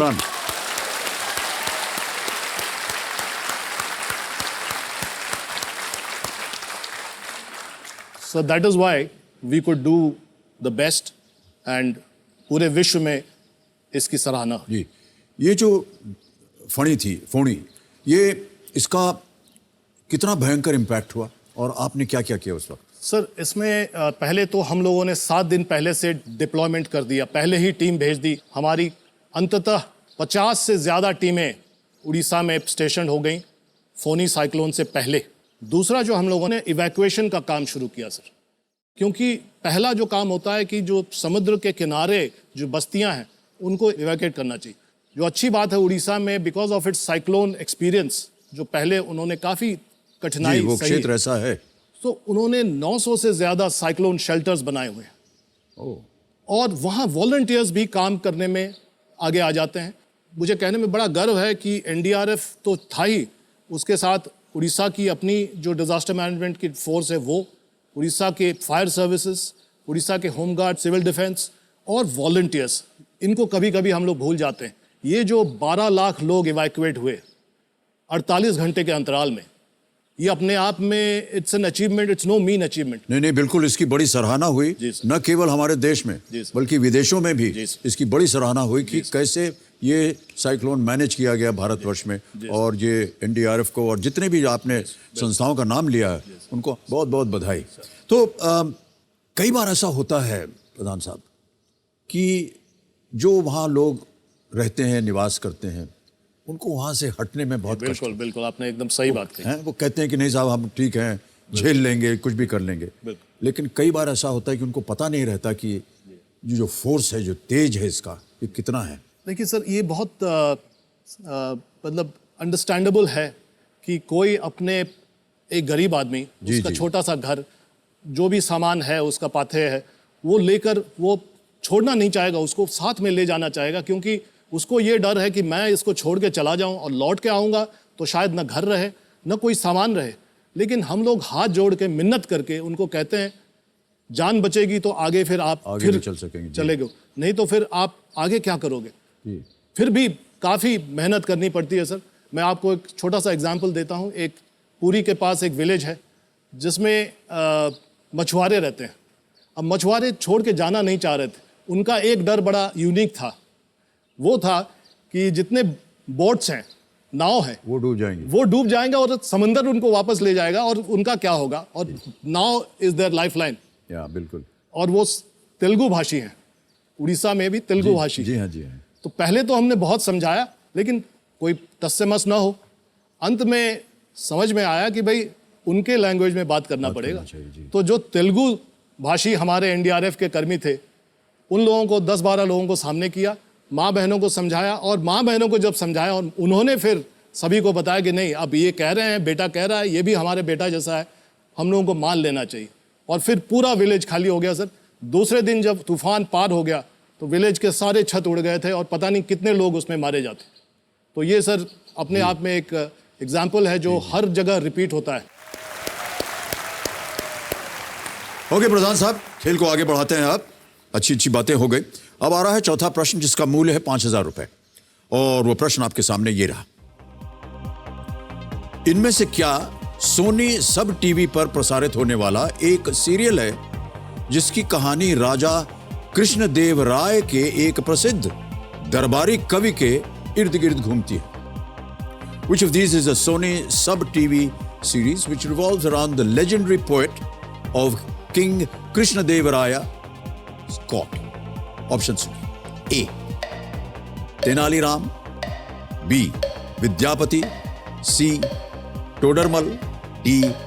Mulla Do Piazza. ए तेनालीराम। बड़ी जल्दी उत्तर दे दिया आपने प्रधान साहब। देखा है आपने ये? देखा है। क्या किया जाए? फाइनल किया उत्तर जाए। आपका? लॉक किया जाए। लॉक कर दें? जी। ऑलराइट। कमिश्नर महाशय, तेनालीराम ए पे ताला लगाया जाए। बिल्कुल सही उत्तर है आपका। वेल प्लेड प्रधान साहब, 5,000 रुपए जीत गए आप। कभी कभी आपको फ्री टाइम मिलता है प्रधान साहब? मिलता है। क्या करते हैं उसमें? किताब पढ़ता हूँ और म्यूजिक सुनता म्यूजिक और किताबें, फिल्म वगैरह? हूँ। फिल्म देखता हूँ सर, आपकी फिल्म सभी देखता हूँ। नहीं, इसलिए नहीं पूछा था कि आप हमारी फिल्म देखें। प्रधान साहब, हमने सुना है कि गाने का भी शौक है आपको बहुत। थोड़ा बहुत है। I am a evolved bathroom singer. आगे बढ़ते हैं। आ रहा है खेल का पहला पड़ाव, 5वां प्रश्न, जिसका मूल्य है 10,000 रुपए। Fifth question, 10,000 rupees on your screen now. Hydrophobia, जिसका अर्थ पानी से डर होता है, आमतौर पर किस बीमारी को संदर्भित करता है? Although it can mean fear of water, hydrophobia usually refers to what disease? A. Malaria, B. Lockjaw, C. Leprosy, D. Rabies. Hydrophobia, जिसका अर्थ पानी से डर होता है, आमतौर पर किस बीमारी को संदर्भित करता है? I'm not so sure.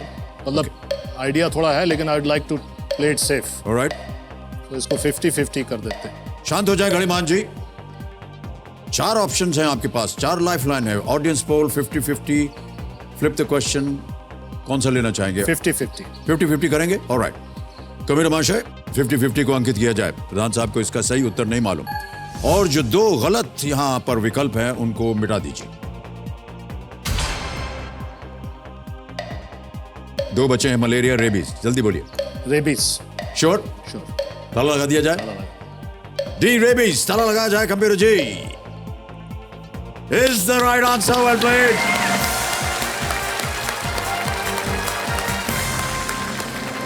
₹10,000 पहला पड़ाव आपने पार कर लिया है। अब यहां से आपको प्रत्येक प्रश्न का उत्तर देने में 60 सेकंड मिलेंगे।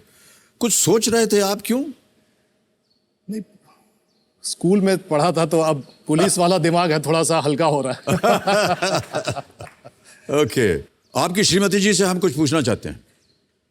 देवी जी, जब पतिदेव जो हैं जाते हैं किसी कार्य में, इसके बारे में आपको मालूम है कि ये बहुत डेंजरस काम है, भयंकर काम है, आपके मन में क्या चलता है? टेंशन तो रहती है मन में, लेकिन समाओ ऊपर वाले के ऊपर बहुत ज़्यादा भरोसा है, ज़रूरत से ज़्यादा भरोसा है।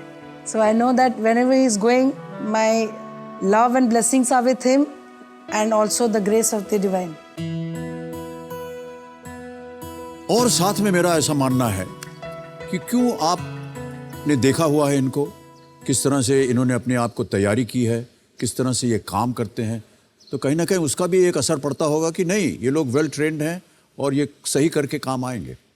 हमेशा that faith is always there, sir. I think they are the best force that I've ever come across, highly trained, even trained to the extent कि कभी कहाँ पर मान लीजिए कोई pregnant lady भी है, कहीं stuck up हो जाते, they are trained even to deliver the baby child there. Wow. So to that extent they are trained.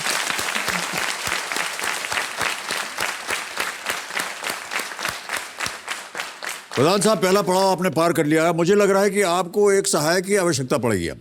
तो मैं यहाँ पर अब आमंत्रित करूंगा कमांडेंट प्रदीप कुमार श्रीवास्तव जी को कि आप आएं और प्रधान साहब के साथ बैठ करके इस गेम को आगे बढ़ाएं।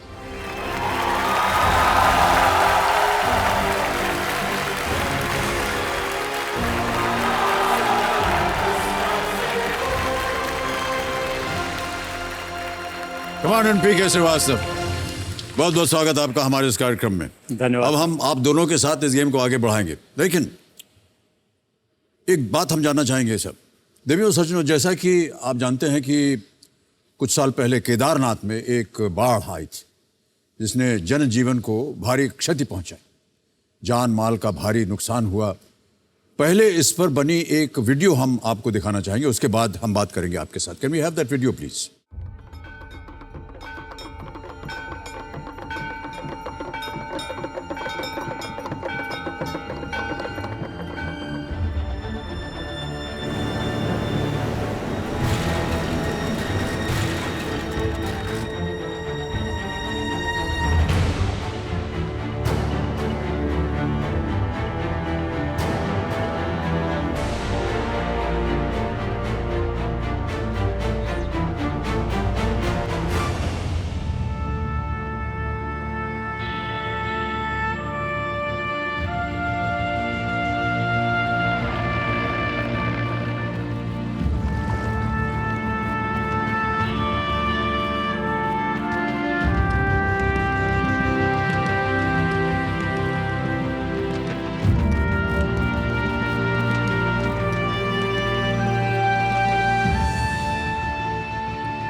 बहुत ही भयानक दृश्य। जो नुकसान हुआ वो तो हम सब देख ही रहे हैं, लेकिन मैं जब ये वीडियो देखता हूं सर, तो मुझे एक अलग किस्म का एक भावना पैदा होती है कि ये जो आप लोग जा करके ऐसी दुविधा में जा करके काम करते हैं, कहाँ से आपके अंदर ये बल आता है, शक्ति आती है, जा करके कैसे मलबे को हटाना, कैसे लोगों को बचाना, ये अपनी जान को आप खतरे में डालते हैं।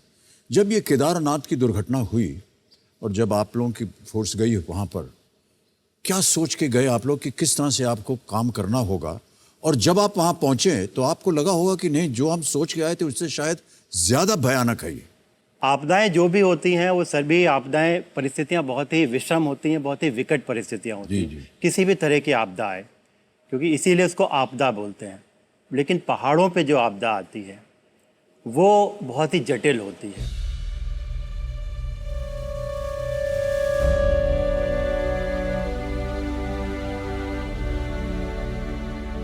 पहाड़ों पे बहुत ही लिमिटेड रास्ते होते हैं, वो रास्ते बंद हो जाते हैं, कम्युनिकेशन पूरा ठप हो जाता है, जी हाँ। लैंडस्लाइड्स आते हैं, क्योंकि ये जो था फ्लैश फ्लड्स था कि अचानक पानी का स्तर जो था बहुत ज़्यादा बढ़ गया। तो वहाँ पहुँचना अपने आप में एक बहुत चुनौतीपूर्ण कार्य होता है। एक बात साधन आपके पास होता है कि आप हवाई रास्ते से जाएं, लेकिन हवाई रास्ते में भी क्योंकि जब आपदा आती है उस समय मौसम अनुकूल भी नहीं खराब हो रहता जाता है, है। अनुकूल नहीं रहता है मौसम। बिल्कुल। और कई बार हेलीकॉप्टर को भी वहाँ पर लैंड होने की जगह नहीं होती है। तो जो हमारे रेस्क्यूअर्स जाते हैं, जो बचाव कर्मी हमारे जाते हैं, उनको एयर ड्रॉप करना पड़ता है वहाँ पे। तो उसमें जो सबसे पहले कॉल एनडीआरएफ को आई थी, वो आई थी कि बाढ़ में जो नीचे देहरादून और हरिद्वार वाले इलाके, लश्कर वाले इलाके में बाढ़ आ रहा है, जल स्तर बढ़ रहा है नदियों में, तो आपको वहाँ पे जाके बचाव कार्य करना है। उसके बाद धीरे धीरे ये खबर आने लगी कि उत्तरकाशी इलाके में वहाँ पे कई जगह जो है गंगा नदी का स्तर इतना ज़्यादा उफान पे आ गई थी कि उसमें मकान जो है नदी के किनारे बने हुए, वो मकान उसमें नदियों में मिल जा रहे हैं। हर तरफ ज़्यादातर जगहों पे लाशें थी, दिख रही थी, और वो लाशें सब जगह पड़ी हुई थी, मकान के अंदर, मकानों के बाहर, दरवाजे में, खिड़की में, क्योंकि पानी का जो प्रभाव आया होगा, जो पानी का जो फ्लो आया है, इतना फोर्स था कि उतना फोर्स के साथ आया, और लेकिन वो सिर्फ 2 मिनट तक रहा था।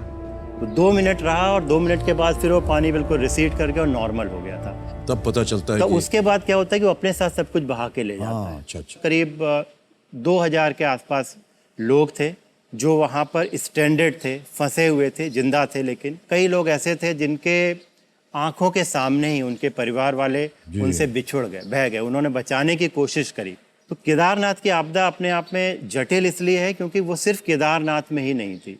केदारनाथ का पूरा जो ट्रैकिंग का रूट है, गौरी कुंड से शुरू होके और केदारनाथ तक 14 किलोमीटर का ये ट्रैक था, पैदल का रास्ता था, वो पूरा का पूरा रास्ता पूरी तरह से बर्बाद हो चुका था, पूरी तरह से टूट चुका था। एक दुर्घटना भी हो गई थी, एक हेलीकॉप्टर में बहुत से आपके जो एनडीआरएफ थे वो शहीद हो गए। ये बड़ी दुखद बात रही होगी आप सबके लिए। जब बचाव कार्य वहाँ पर समाप्त हो गया, तब ये बचाव कार्य करके वापस आ रहे थे। मौसम खराब था उस समय, और खराब मौसम की वजह से क्या होता है कि विजिबिलिटी भी बहुत कम हो जाती है। विजिबिलिटी कम होती है, मौसम में अलग अलग तरह के हवाएं चलती हैं, करंट्स चलते हैं, हेलीकॉप्टर के लिए काफ़ी डेंजरस हो जाता है। जी, जिस हेलीकॉप्टर में वापस आ रहे थे वो दुर्भाग्यवश दुर्घटनाग्रस्त हो गया, और जिसमें 9 एनडीआरएफ के बचाव कर्मी, उन्होंने अपने प्राणों की आहुति दे दी। अपने कर्तव्य का पालन करते हुए वो शहीद हुए।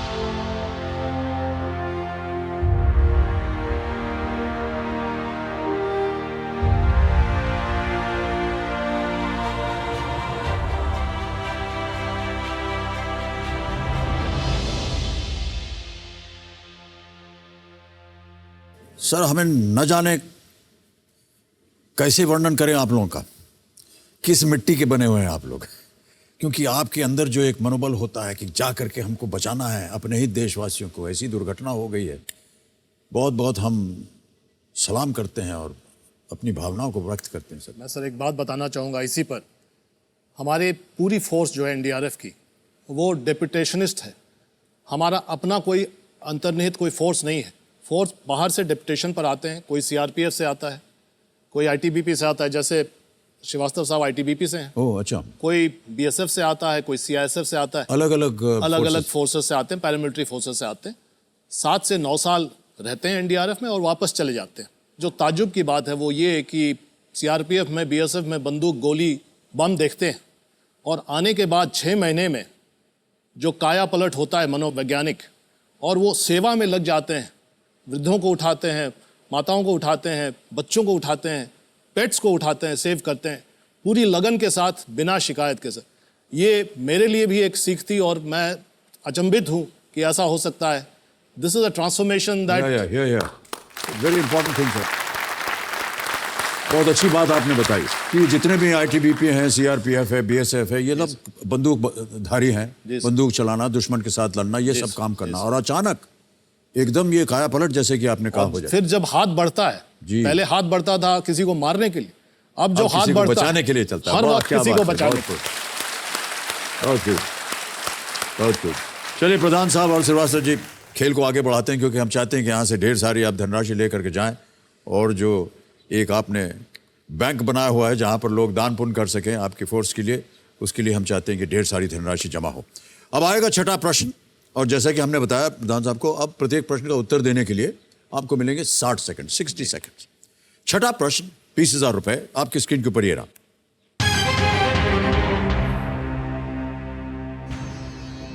भारत के किस शहर में राष्ट्रीय पुलिस स्मारक स्थित है?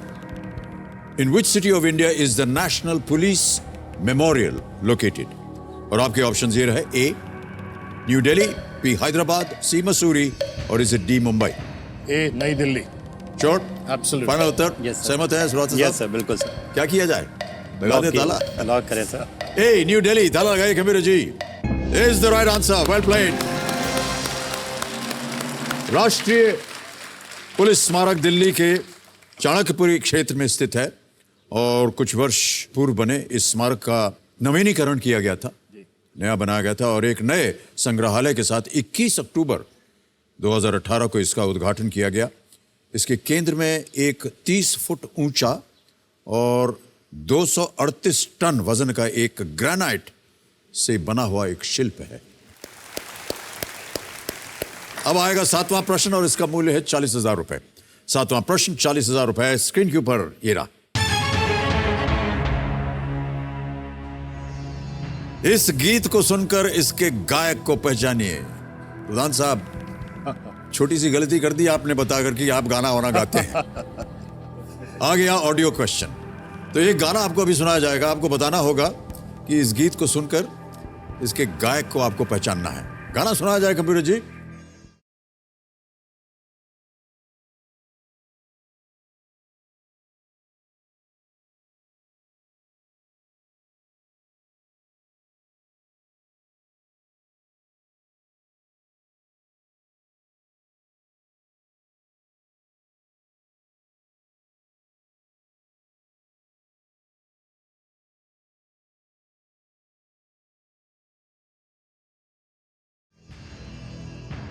कुछ अनुमान है? ऑप्शन रखता हूं आपके सामने। ए महेंद्र कपूर, बी मन्ना डे, सी तलत महमूद, या डी मुकेश? बी मन्ना डे। चोर? Yes sir. सहमत है? Yes. क्या किया जाए? ताला लगाया जाए। ओके, बी पे ताला लगाइए computer ji. Is the right answer, well played. 40,000 जीत गए। गाने का नाम है मेरे प्यारे वतन। ये फिल्म काबुली वाला से थी, जिसके संगीत दिया था सलील चौधरी जी ने, इसकी लिरिक्स लिखी गई थी प्रेम धवन जी ने, बलराज साहनी साहब ने इसमें मुख्य भूमिका निभाई थी। बहुत ही सुंदर फिल्म बनी थी ये। कहने में मुझे थोड़ा संकोच हो रहा है प्रधान साहब, ये गाना गा देंगे आप हमारे लिए? गा देंगे। वाह, आपके लिए भी और एनडीआरएफ के मेरे साथियों के लिए। वाह, ये बहुत अच्छी बात है। सर ये गाना मैं डेडिकेट करता हूँ एनडीआरएफ के लोगों को जो बिहड़ में जाकर मुश्किल हालातों में दूसरों को बचाते हैं, लेकिन उनको अकेले लगता है कि अकेले हैं, पता नहीं कोई साथी है कि नहीं, उसी पर है। जी जी।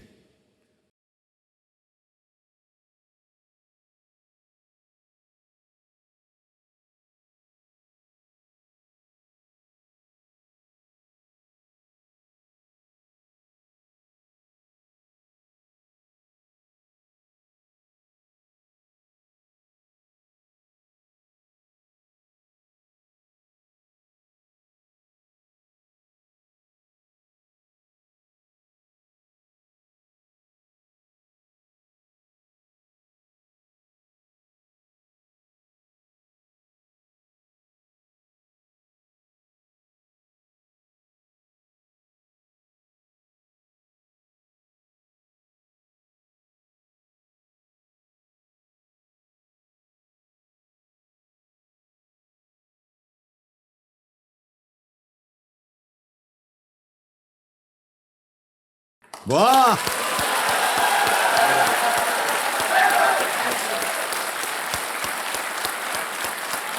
वेल डन प्रधान साहब। कितने सुर में आपने गाया है ये गाना।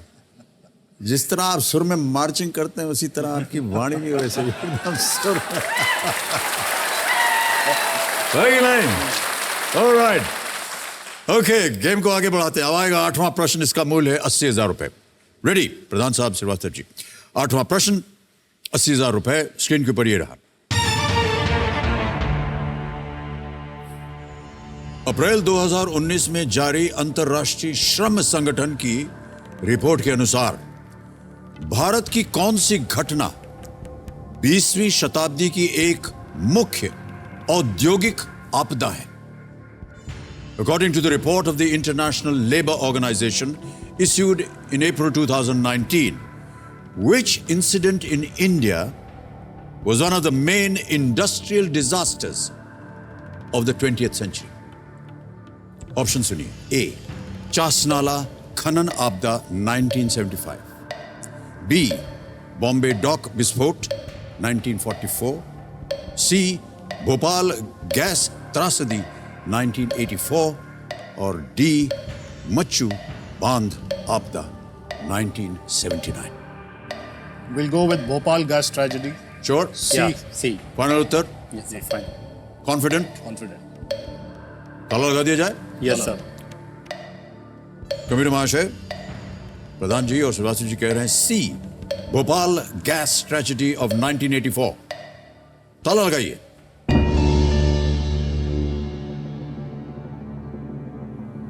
दूसरों पे आपकी नजर नहीं गई? क्यों लगा आपको कि यही है? गई थी, लेकिन this is a massive disaster. This is the one. So you're absolutely right. 80,000 जीत गए आप। Well done. Bhopal gas tragedy of 1984, labour organisation, जो इंटरनेशनल लेबर ऑर्गेनाइजेशन की एक रिपोर्ट में कहा गया है कि हजारों लोगों को मौत के मुंह में ढकेलने वाली 1984 की भोपाल गैस ट्रेजेडी त्रासदी दुनिया की सबसे बड़ी औद्योगिक दुर्घटनाओं में से एक है। Terrible tragedy.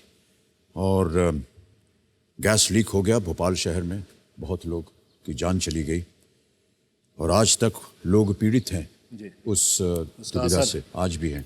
ऑलराइट, आगे बढ़ते हैं गेम में। अब आएगा 9वां प्रश्न और इसका मूल्य है 1,60,000 रुपए।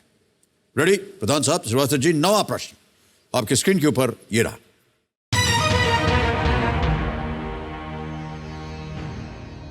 वो एकमात्र व्यक्ति कौन थे जिसके लिए महाविष्णु ने उन्हें मृत्यु से बचाने के लिए विशेष रूप से अवतार लिया था? Who is the only person for whom Mahavishnu especially took an avatar to personally save from death? Option सुनिए। A. Draupadi, B. Ahalya, C. Prahlad या D. गजेंद्र?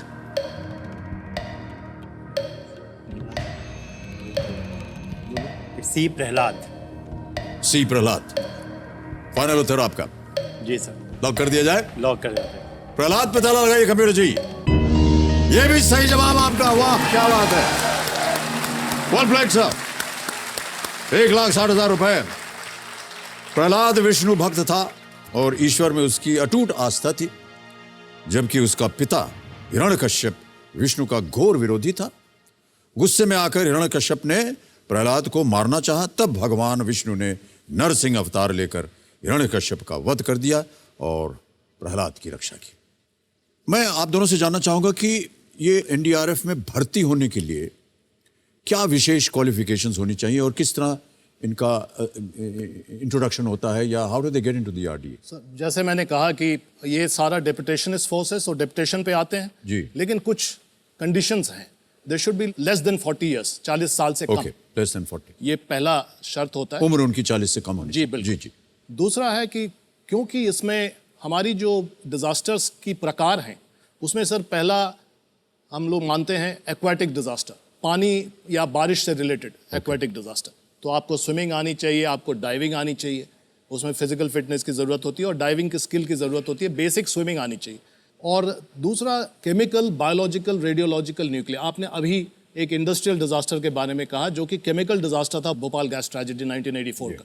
उसमें क्या ज़रूरत जो बहुत इंपॉर्टेंट है वो ये सम नॉलेज ऑफ साइंस, ताकि आप उस मशीनरी को यूज़ कर सकें जो गैस को आइडेंटिफाई करेगा। जी। तो साइंस का जिसका बैकग्राउंड है, सिपाहियों में भी और हर कर्मी में है, उन लोगों को हम लोग प्रेफर करते हैं। तो उम्र 40 से कम और साइंस का बैकग्राउंड एंड फिजिकल फिटनेस, ये तीनों चीज़ें बहुत अहम अहमियत रखती हैं। हमारे पास एक आपके एनडीआरएफ का ट्रेनिंग का एक वीडियो है, हम चाहते हैं कि हमारे दर्शक उससे देखें। Can we see the video please?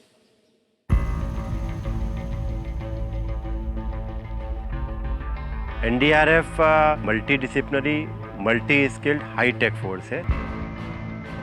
चाहे वो बाढ़ हो, चाहे वो बिल्डिंग कोलैप्स हो, हर प्रकार की आपदा में एनडीआरएफ जाती है। इसमें कि हमारे पास विशिष्ट प्रकार की ट्रेनिंग है, विशिष्ट प्रकार के उपकरण हैं जो आपदा में कार्य आते हैं। इसमें हम रोप का इस्तेमाल, इम्प्रोवाइज लेडर्स का इस्तेमाल और इसके अलावा विभिन्न प्रकार की जो तकनीक है, हाई राइज बिल्डिंग या हाई एंगल रेस्क्यू जिसको हम बोलते हैं, वो करने के लिए उसका प्रशिक्षण यहाँ पर दिया जाता है। प्रथम उपचार यानी फर्स्ट एड के बारे में हम ट्रेनिंग देते हैं कि कैसे किसी व्यक्ति का एयरवे है, ब्रीदिंग है, सर्कुलेशन है, उसका मूल्यांकन किया जा सकता है और यदि उसमें कोई प्रॉब्लम है असेसमेंट में यानी इनएडिक्वेट है, एडिक्वेट है, तो उसका कैसे फर्स्ट एड देना चाहिए। तो एक पूरी प्रक्रिया हम लोग फॉलो करते हैं और 1 महीने में ट्रेनिंग पूरी हो जाती है हमारी। एनडीआरएफ न केवल प्राकृतिक डिजास्टर बल्कि मानव निर्मित डिजास्टरों में भी कार्य करता है, जैसे कि CBRN, chemical, biological, radiation and nuclear emergency. इसकी ट्रेनिंग करीब 4 हफ्ते की ट्रेनिंग दी जाती है। जान तो हमारी जोखिम रहता है, लेकिन फिर भी हमारे जो मोटो है आपदा सेवा सदैव हम उस पर वर्क करते हैं। हम अपनी जान की परवाह ना करते हुए लोगों की जान को बचाने का सबसे पहले वो प्राथमिकता देते हैं।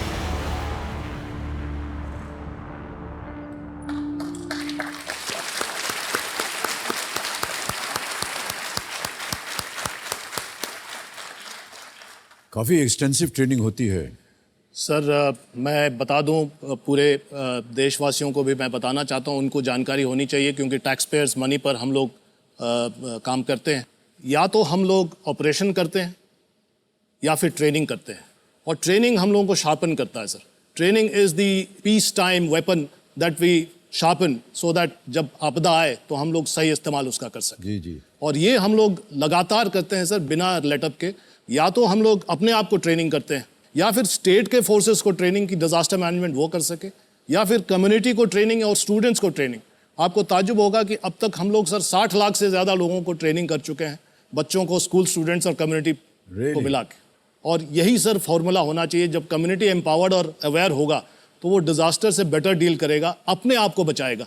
उसके पीछे पीछे लोकल एडमिनिस्ट्रेशन और स्टेट, और अंत में हम लोग आए एज स्पेशलिस्ट। जैसे स्पेशलिस्ट सर्जन आता है सर, फिर भी कोई फंसा हुआ है कहीं पर आपदा में है तो हम लोग उसको ज़रूर बचाएंगे। तो मेरा सर डीजी एनडीआरएफ के रूप में, इस फैमिली के हेड के रूप में मेरा यह ध्येय है कि मैं डिज़ास्टर रिस्पॉन्स के इकोसिस्टम को पूरे देश में फैला दूं और लाखों वॉलंटियर्स निकल कर आएँ, और आने वाले सालों में जब डिज़ास्टर हो तो पहला फ़ोन कॉल हम अपने टीम को ना करके वॉलंटियर को करें कि वाह, आप आगे बढ़ जाओ, हम लोग आ रहे हैं। वाह क्या बात है, वेरी गुड एडवाइस सर, बहुत ही सराहनीय है। कई ऐसे देश हैं प्रधान साहब जहां पर बेसिक ट्रेनिंग जो है ये जितने भी नागरिक हैं सबको Volunteers, करनी पड़ती है। बिल्कुल। मैं सर जापान का एग्जाम्पल देना चाहूँगा। जी जापान में अर्थक्वेक प्रोन एरिया है, अर्थक्वेक वहाँ होती है, सुनामी होता है। जी जी अर्थक्वेक इतना ज़्यादा रेगुलर है वहाँ कि वहाँ का बच्चा बच्चा ड्रिल जानता है, और 4 साल का बच्चा भी जब हूटर बजता है स्कूल में तो वो एग्जैक्टली वही करेगा जब सही में अर्थक्वेक हो। तो उसके जहन में घुसा हुआ है, और ड्रिल का मतलब हम लोग यही समझते हैं, it is drilled into your mind. So ये ड्रिल्ड इनटू योर माइंड, और ये एक लाइफ स्किल है। मैं देशवासियों से गुजारिश करूंगा कि ये लाइफ स्किल हम लोग जैसे कि स्विमिंग सीखते हैं या फिर गाड़ी चलाना सीखते हैं, डिजास्टर में कैसे अपने आप को बचाएं, पहला कदम क्या लें, दूसरा कदम क्या लें, ये भी एक लाइफ स्किल है, और ये स्किल हम लोगों को सभी को सीखना चाहिए। बहुत अच्छी बात बताई आपने। मैं तो ऐसा समझता हूं कि हमारे जितने भी स्कूल्स, कॉलेजेस, यूनिवर्सिटीज हैं उसमें ये एक पूरा एक विभाग होना चाहिए, करिकुलम बन जाना चाहिए। अभी हाल ही में सीबीएसई ने बात की है सर, और एक चैप्टर डिजास्टर मैनेजमेंट का प्राइमरी से लेकर हायर सेकेंडरी तक रखने के लिए हम लोगों को कहा गया। हम लोग उस चैप्टर को बनाएंगे और बहुत जल्द ही स्कूलों में उसको वाह क्या बात है, वेल डन साहब। चलिए अब गेम को आगे बढ़ाते हैं। प्रधान साहब और श्रीवास्तव जी, खेल का जो दूसरा पड़ाव है वो आ गया है अगले प्रश्न। ये है 10वां प्रश्न और मूल्य है 3,20,000 रुपए। तैयार है? अगला प्रश्न 10वां प्रश्न, 3,20,000 रुपए आपके स्क्रीन के ऊपर ये रहा।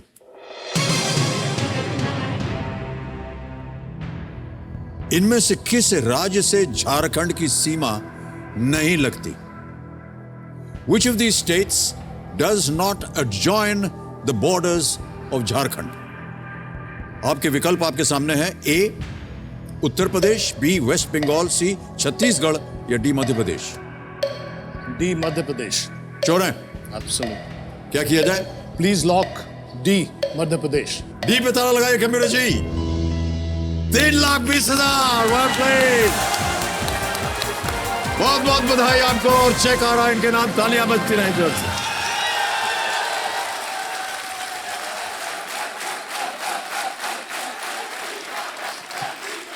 आप बैठ रहिए सर, प्लीज कीप सिटिंग। ये चेक 3,20,000।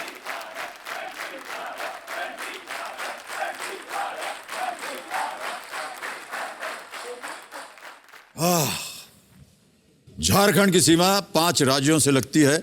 उत्तर में बिहार, उत्तर पश्चिम में उत्तर प्रदेश, दक्षिण में उड़ीसा, पूर्व में पश्चिम बंगाल तथा पश्चिम में छत्तीसगढ़। बिल्कुल सही उत्तर दिया आपने। मैं एक सीक्रेट बताऊं सर? जी। मैं झारखंड काडर का हूं। ओके। आपको पता था भाई साहब की ये ऐसे? नहीं मालूम था ना? चलिए ओके। 3,20,000 रुपए। और अब यहां से जैसा कि हमने कहा था, हमारी जो चोटी का प्रश्न है 7 करोड़ रुपए का, उसका द्वार खुल जाता है। और अब यहां पर घड़ीमान जी नहीं है, प्रत्येक प्रश्न के लिए आप जितना समय चाहें लगा सकते हैं। श्रीवास्तव जी, आपको हम धन्यवाद देंगे और आपसे विदाई लेंगे, और हम बुलाएंगे अनुपम श्रीवास्तव जी को, कमांडेंट अनुपम श्रीवास्तव जी को, to come and join us on this chair.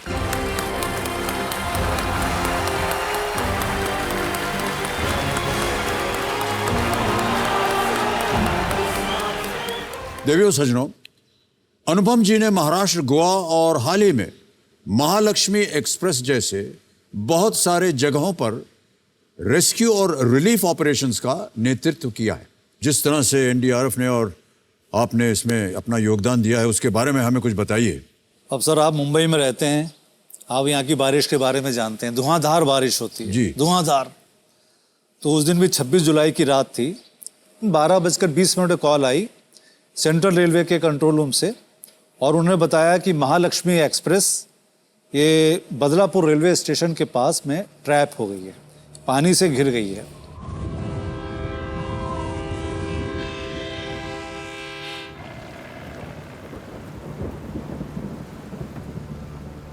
हम लोग तुरंत निकल लिए सर, और उसके बाद जब रास्ते में जाने लगे तो धुआंधार बारिश, सड़कों पे पानी भरा हुआ है, सड़कें और पानी मिल रही हैं, समझ नहीं आ रहा जा कहाँ रहे हैं। मैप के रास्ते से, मैप के सहारे से हम बढ़ रहे हैं, और वो लोकेशन हमारे लोकेशन से 60 किलोमीटर दूर से।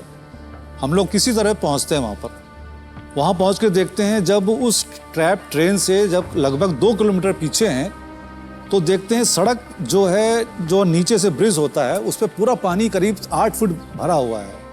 गाड़ी जा नहीं सकती अंदर, अगर गाड़ी गई तो गाड़ी का वॉश होने का खतरा है जी। मुश्किल आ गई सब।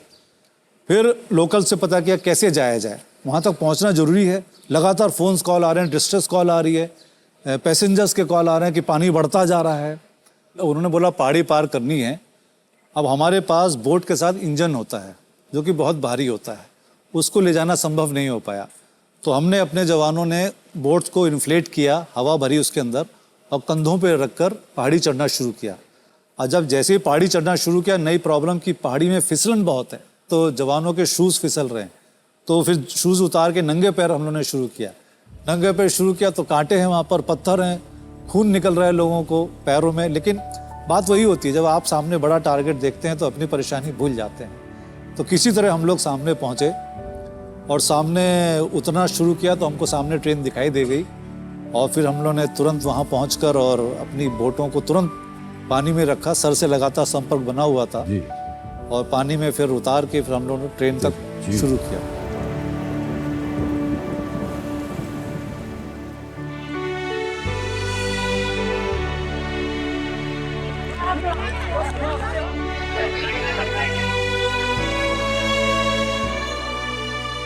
उसी बीच एक घटना हो गई। जैसे ही हम लोगों ने बोट उतारी पानी में, एक युवक जो हम लोग को देखकर वो कूद पड़ा पानी में, और पानी के बहाव का उसको अंदाजा नहीं था। किसी को अंदाजा लगता नहीं जनरली ऊपर से देख के, अंडर करंट बहुत तेज होता है चलते हैं। और वो बहने लगा और हम लोग भी कुछ नहीं कर सकते थे। हम लोग बहुत पीछे थे, करीब 500 मीटर पीछे थे। किस्मत से उस युवक को एक पोल मिल गया, खंबा लगा हुआ था, खंबा मिल गया। वो उसको उसने पकड़ लिया और खंबे पे पकड़ के बैठा रहा। फिर हम लोग तुरंत पहुंचे, उसको उन्होंने बचाया, ढांढस दिया, सांत्वना दी। फिर वो बाद में फिर हम लोग के साथ ही वो गाइड के तौर पे कार्य किया। उसने बताया किस आदमी, किस बोगी में बच्चे ज़्यादा हैं, महिलाएं हैं, प्रेग्नेंट लेडीज़ हैं। इस तरह से हम लोग ने वो फिर ऑपरेशन किया। जी जी, बहुत बहुत बधाई एक बार फिर आपको और आपके इस नेक काम के लिए। यहाँ बहुत से सब बैठे हुए हैं जो लोग इस धैर्य काम में काम देते रहते हैं। अभी थोड़ी देर पहले आप लोग नारा लगा रहे थे, वो क्या कह रहे थे हमारी समझ में नहीं आया। NDRF।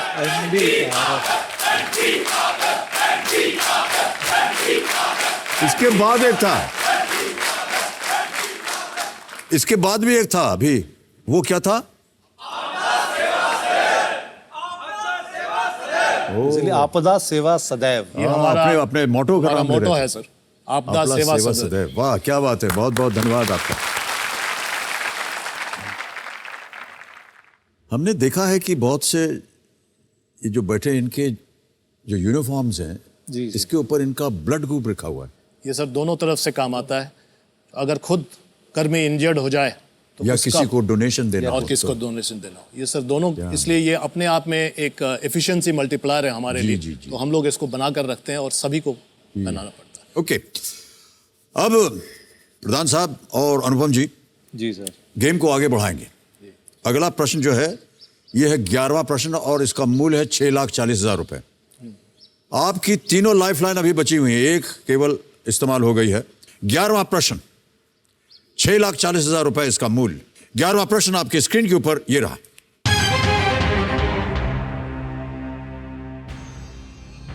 – 2018 में आयोजित किस खेल प्रतियोगिता का शुभंकर ओली नाम का एक कछुआ था?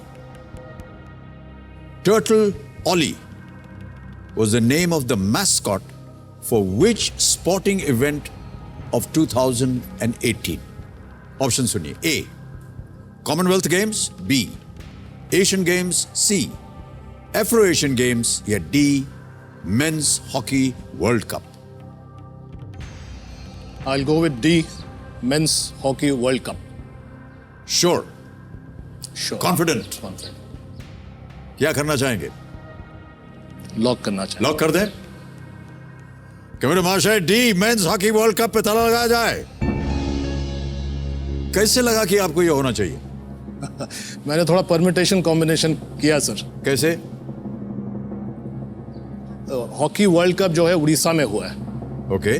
और ओली जो है वो Orissa, O is from for Orissa, और उड़ीसा के हॉलीवुड को हॉलीवुड कहते हैं। और उड़ीसा में कछुआ इज वेरी वेरी फेमस, वहाँ के सागरमाथा बीच में कछुआ बहुत होता है। जी जी जी। Olive ridley turtles. जी जी। ऑलिव से ये भी आया है Olly. Okay. Orissa, Olly and hockey, they are all together, that's why. Is the right answer. 6,40,000 रुपए। आपने जो अनुमान लगाया कि वो से उड़ीसा है और हॉलीवुड है, उसमें हमें ज्यादा विश्वास नहीं है प्रधान साहब, माफी चाहूंगा। लेकिन विलुप्त होने के कगार पर ओलिव रिडली, कछुए के बारे में जागरूकता बढ़ाने के लिए कछुए की इस प्रजाति को उड़ीसा में आयोजित 2018 हॉकी वर्ल्ड कप का शुभंकर बनाया गया। ओलिव रिडली ओडिशा का समुद्र तट पर कछुओं का प्राकृतिक आवास स्थल है। एक और सीक्रेट है, मैं उड़ीसा का हूँ। ओके, ये बहुत अच्छा अनुमान आपने लगाया, लेकिन बिल्कुल सही था। उड़ीसा के प्रांत में टर्टल्स बहुत होते हैं, और क्योंकि हम जानवरों की बात कर रहे हैं, कभी कभी आपके इन प्रोसीजर्स में एनिमल्स को भी सेव करना होता होगा। कैसे करते हैं आप? मैं बताना चाहता हूँ कि हमारा जो अंग्रेजी वाला मोटो है, ये तो आपदा सेवा सदैव हिंदी में, जी जी, हमारे सिंबल में जो लिखा हुआ है saving lives and beyond. And lives में ये क्वालिफाई नहीं किया गया है कि ये ह्यूमन लाइव्स ही है। Any life in this world, in this planet we want to save, we will save.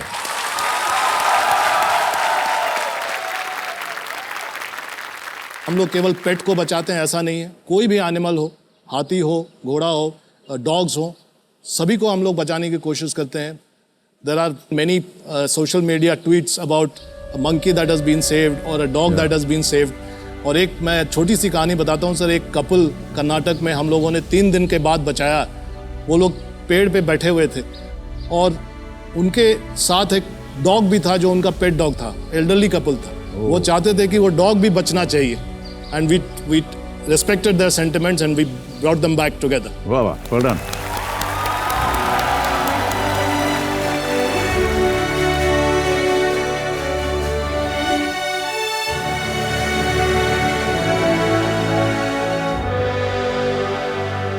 अब हम आगे बढ़ेंगे प्रधान साहब और अनुपम जी, और अगला प्रश्न दे सकता है आपको 12,50,000 रुपए। और अच्छी बात यह है कि अभी भी आपके पास 3 लाइफलाइन बची हुई हैं। Well played. 12वां प्रश्न, 12,50,000 रुपए आपके स्क्रीन के ऊपर ये रहा।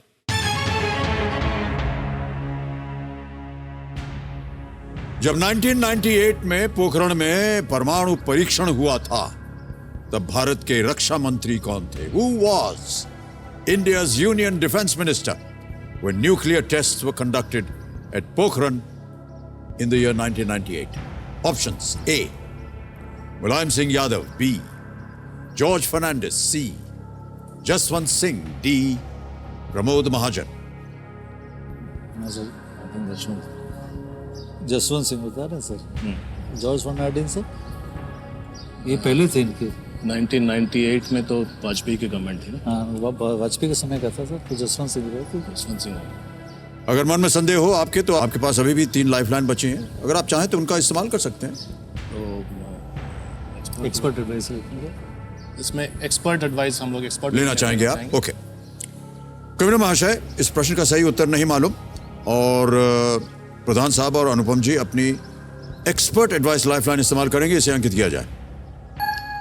और रोहित सदाना जी, आपकी बारी आ गई है।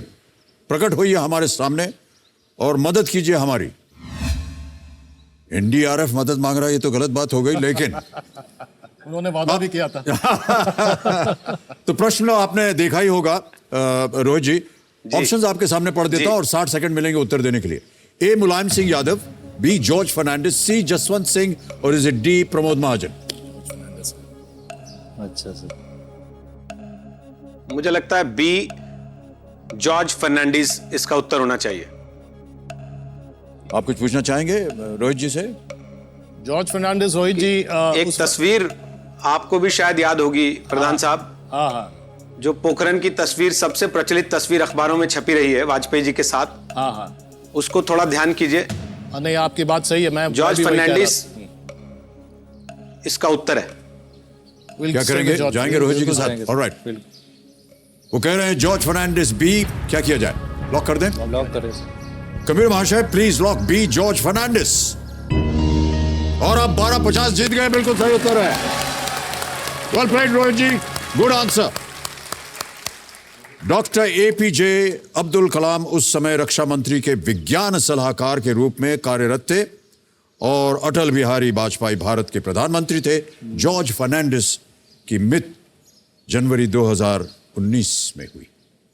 जॉर्ज फर्नांडिस।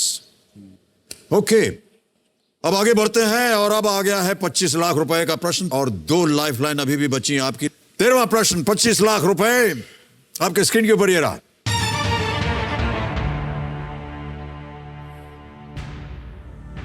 महात्मा गांधी को श्रद्धांजलि देने के लिए पंडित रविशंकर द्वारा रचित राग का क्या नाम है? What was the name of the raga composed by Pandit Ravishankar as a tribute to Mahatma Gandhi? Options देखिए। A Gandhi Malhar, B Mohan Kauns, C Mohanam या डी बापू कंस। सर इसमें ये तो राग लग रहा है, ये सब तो नाम लग रहा है। ये और ये, बाकी ये तो नहीं राग हो सकते सर। बापू कौन सा, गांधी में मोहनन। और 2 लाइफलाइन है आपके पास, ऑडियंस पोल और अलर्ट पर्ड। यदि आपको ये प्रश्न पसंद आए तो इसको हम बदल भी सकते हैं, या अगर आप चाहें तो ऑडियंस से पूछ सकते हैं। सर हमारे पास बची है अभी ऑडियंस और फ्लिप, 2 ही बची हैं सर। फ्लिप ना, ये सवाल हट जाएगा। दूसरा कर लेते हैं सर। इसको फ्लिप करना चाहिए। फ्लिप करना चाहेंगे? ऑलराइट। कबीर महाशय, प्रधान जी और अनुपम जी अपनी फ्लिप द क्वेश्चन लाइफलाइन इस्तेमाल करेंगे, इसे अंकित किया जाए। ये लाइफलाइन अंकित हो गई है। प्रश्न बदलने से पहले हम जानना चाहेंगे, अपने दर्शकों को बताना चाहेंगे इसका सही उत्तर क्या है। किसी एक को गेस कीजिए। मोहनम। मोहनम। कबीर महाशय, सी मोहनम पे ताला लगाया जाए। नहीं, ये गलत उत्तर होता है। सही उत्तर है मोहन कंस। मोहन कंस।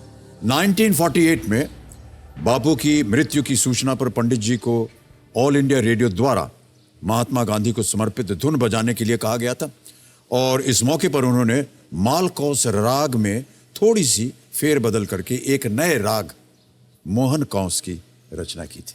ऑलराइट। अब जैसा कि आपने कहा था, इस प्रश्न को हटा दिया जाएगा। आमतौर पर हमारे यहाँ तकरीबन 11 विषय होते हैं, अलग अलग टाइटल्स। ये देखिए यहां पर आ गए और आपने किसी एक विषय को चुना है। कबीर महाशय, वो विषय है करंट वर्ल्ड अफेयर्स। कबीर महाशय, इस प्रश्न को हटा दीजिए और करंट अफेयर्स के ऊपर जो अगला प्रश्न है उसे हमारे सामने पेश कीजिए।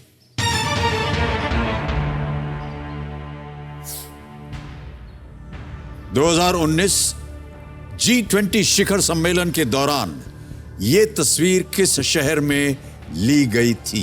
एक आपको अभी हम एक छवि दिखाएंगे। In which city was this photograph taken during the 2019 G20 summit? Show the picture, please.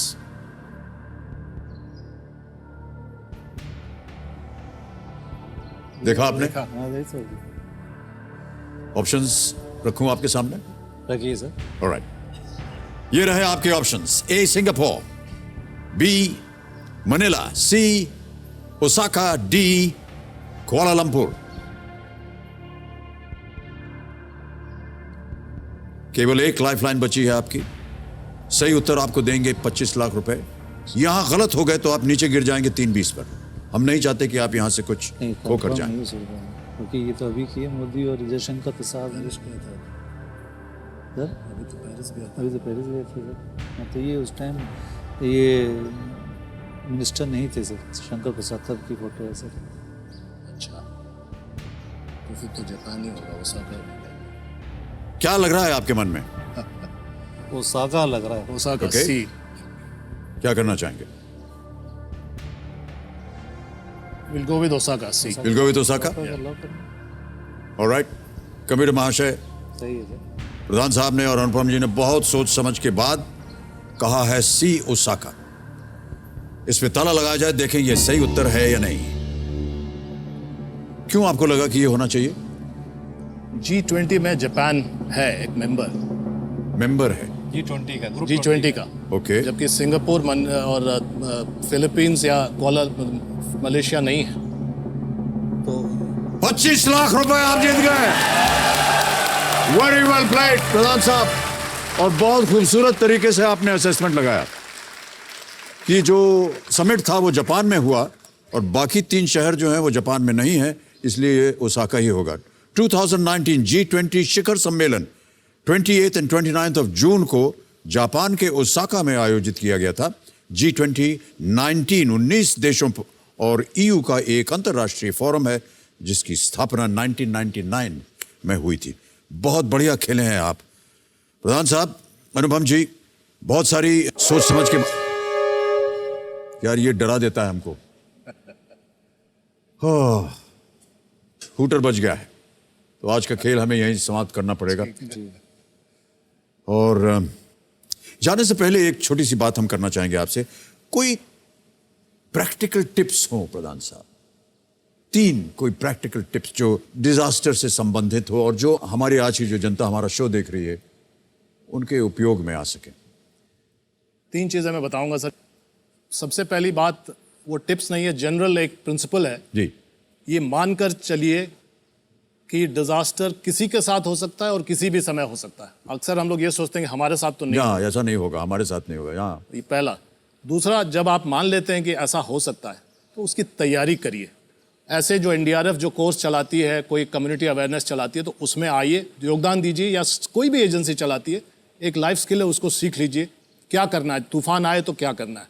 जैसे कुछ स्टेट्स में एक्सपेरिमेंट हुआ है कि एक पैकेट होना चाहिए जो बराबर घर पे रहना चाहिए तैयार, जिसमें कुछ दवाई, कुछ कैश, फर्स्ट एड इक्विपमेंट, कुछ कपड़े, जो कि आपको किसी भी परिस्थिति में 4-5 दिन आपके काम आ जाए।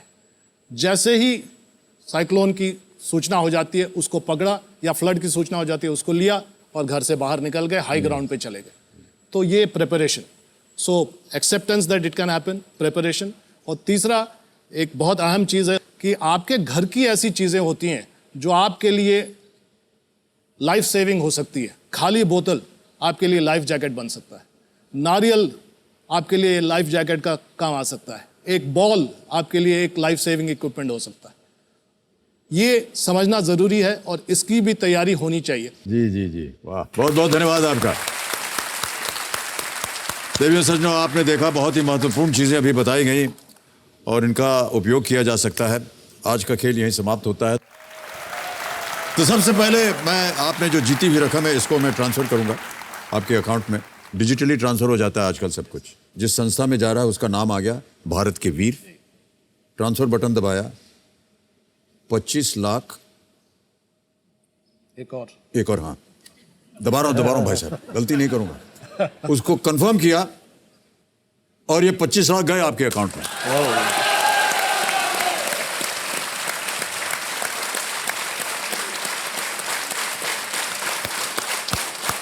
तो हम सब लोग भी खड़े होकर के आपका आदर सम्मान करेंगे। Thank you so much. तो एक फोटो लेंगे हम आपके साथ। Can we ask Mrs Pradhan to come and take a photograph? ये हमारी प्रथा है। जी जी, so you have to take it like this, ma'am, and take all of us.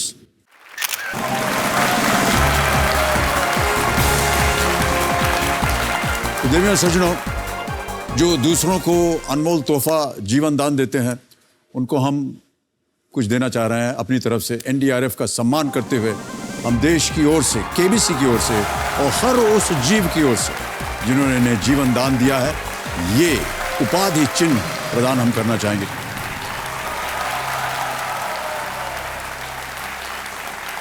देवियों सज्जनों, इस वक्त देश को सिर्फ हमारी प्रतिक्रिया या हमारी सराहना की जरूरत नहीं है, बल्कि इससे एक कदम आगे जाने की जरूरत है। यदि हम किसी भी रूप में विपदाग्रस्त क्षेत्र में राहत कार्यों के लिए किसी भी तरह से अपना योगदान दे सकें, तो इससे न केवल पीड़ित लोगों को मदद मिलेगी, बल्कि उन्हें इस बात का सुकून भी मिलेगा कि मुसीबत में देश उनके साथ है। इसी विचार के साथ आज्ञा दीजिए, अगले हफ्ते फिर आपसे मुलाकात होगी। तब तक के लिए शुभ रात्रि, शुभ रात्रि, शुभ शुभ रात्रि। धन्यवाद।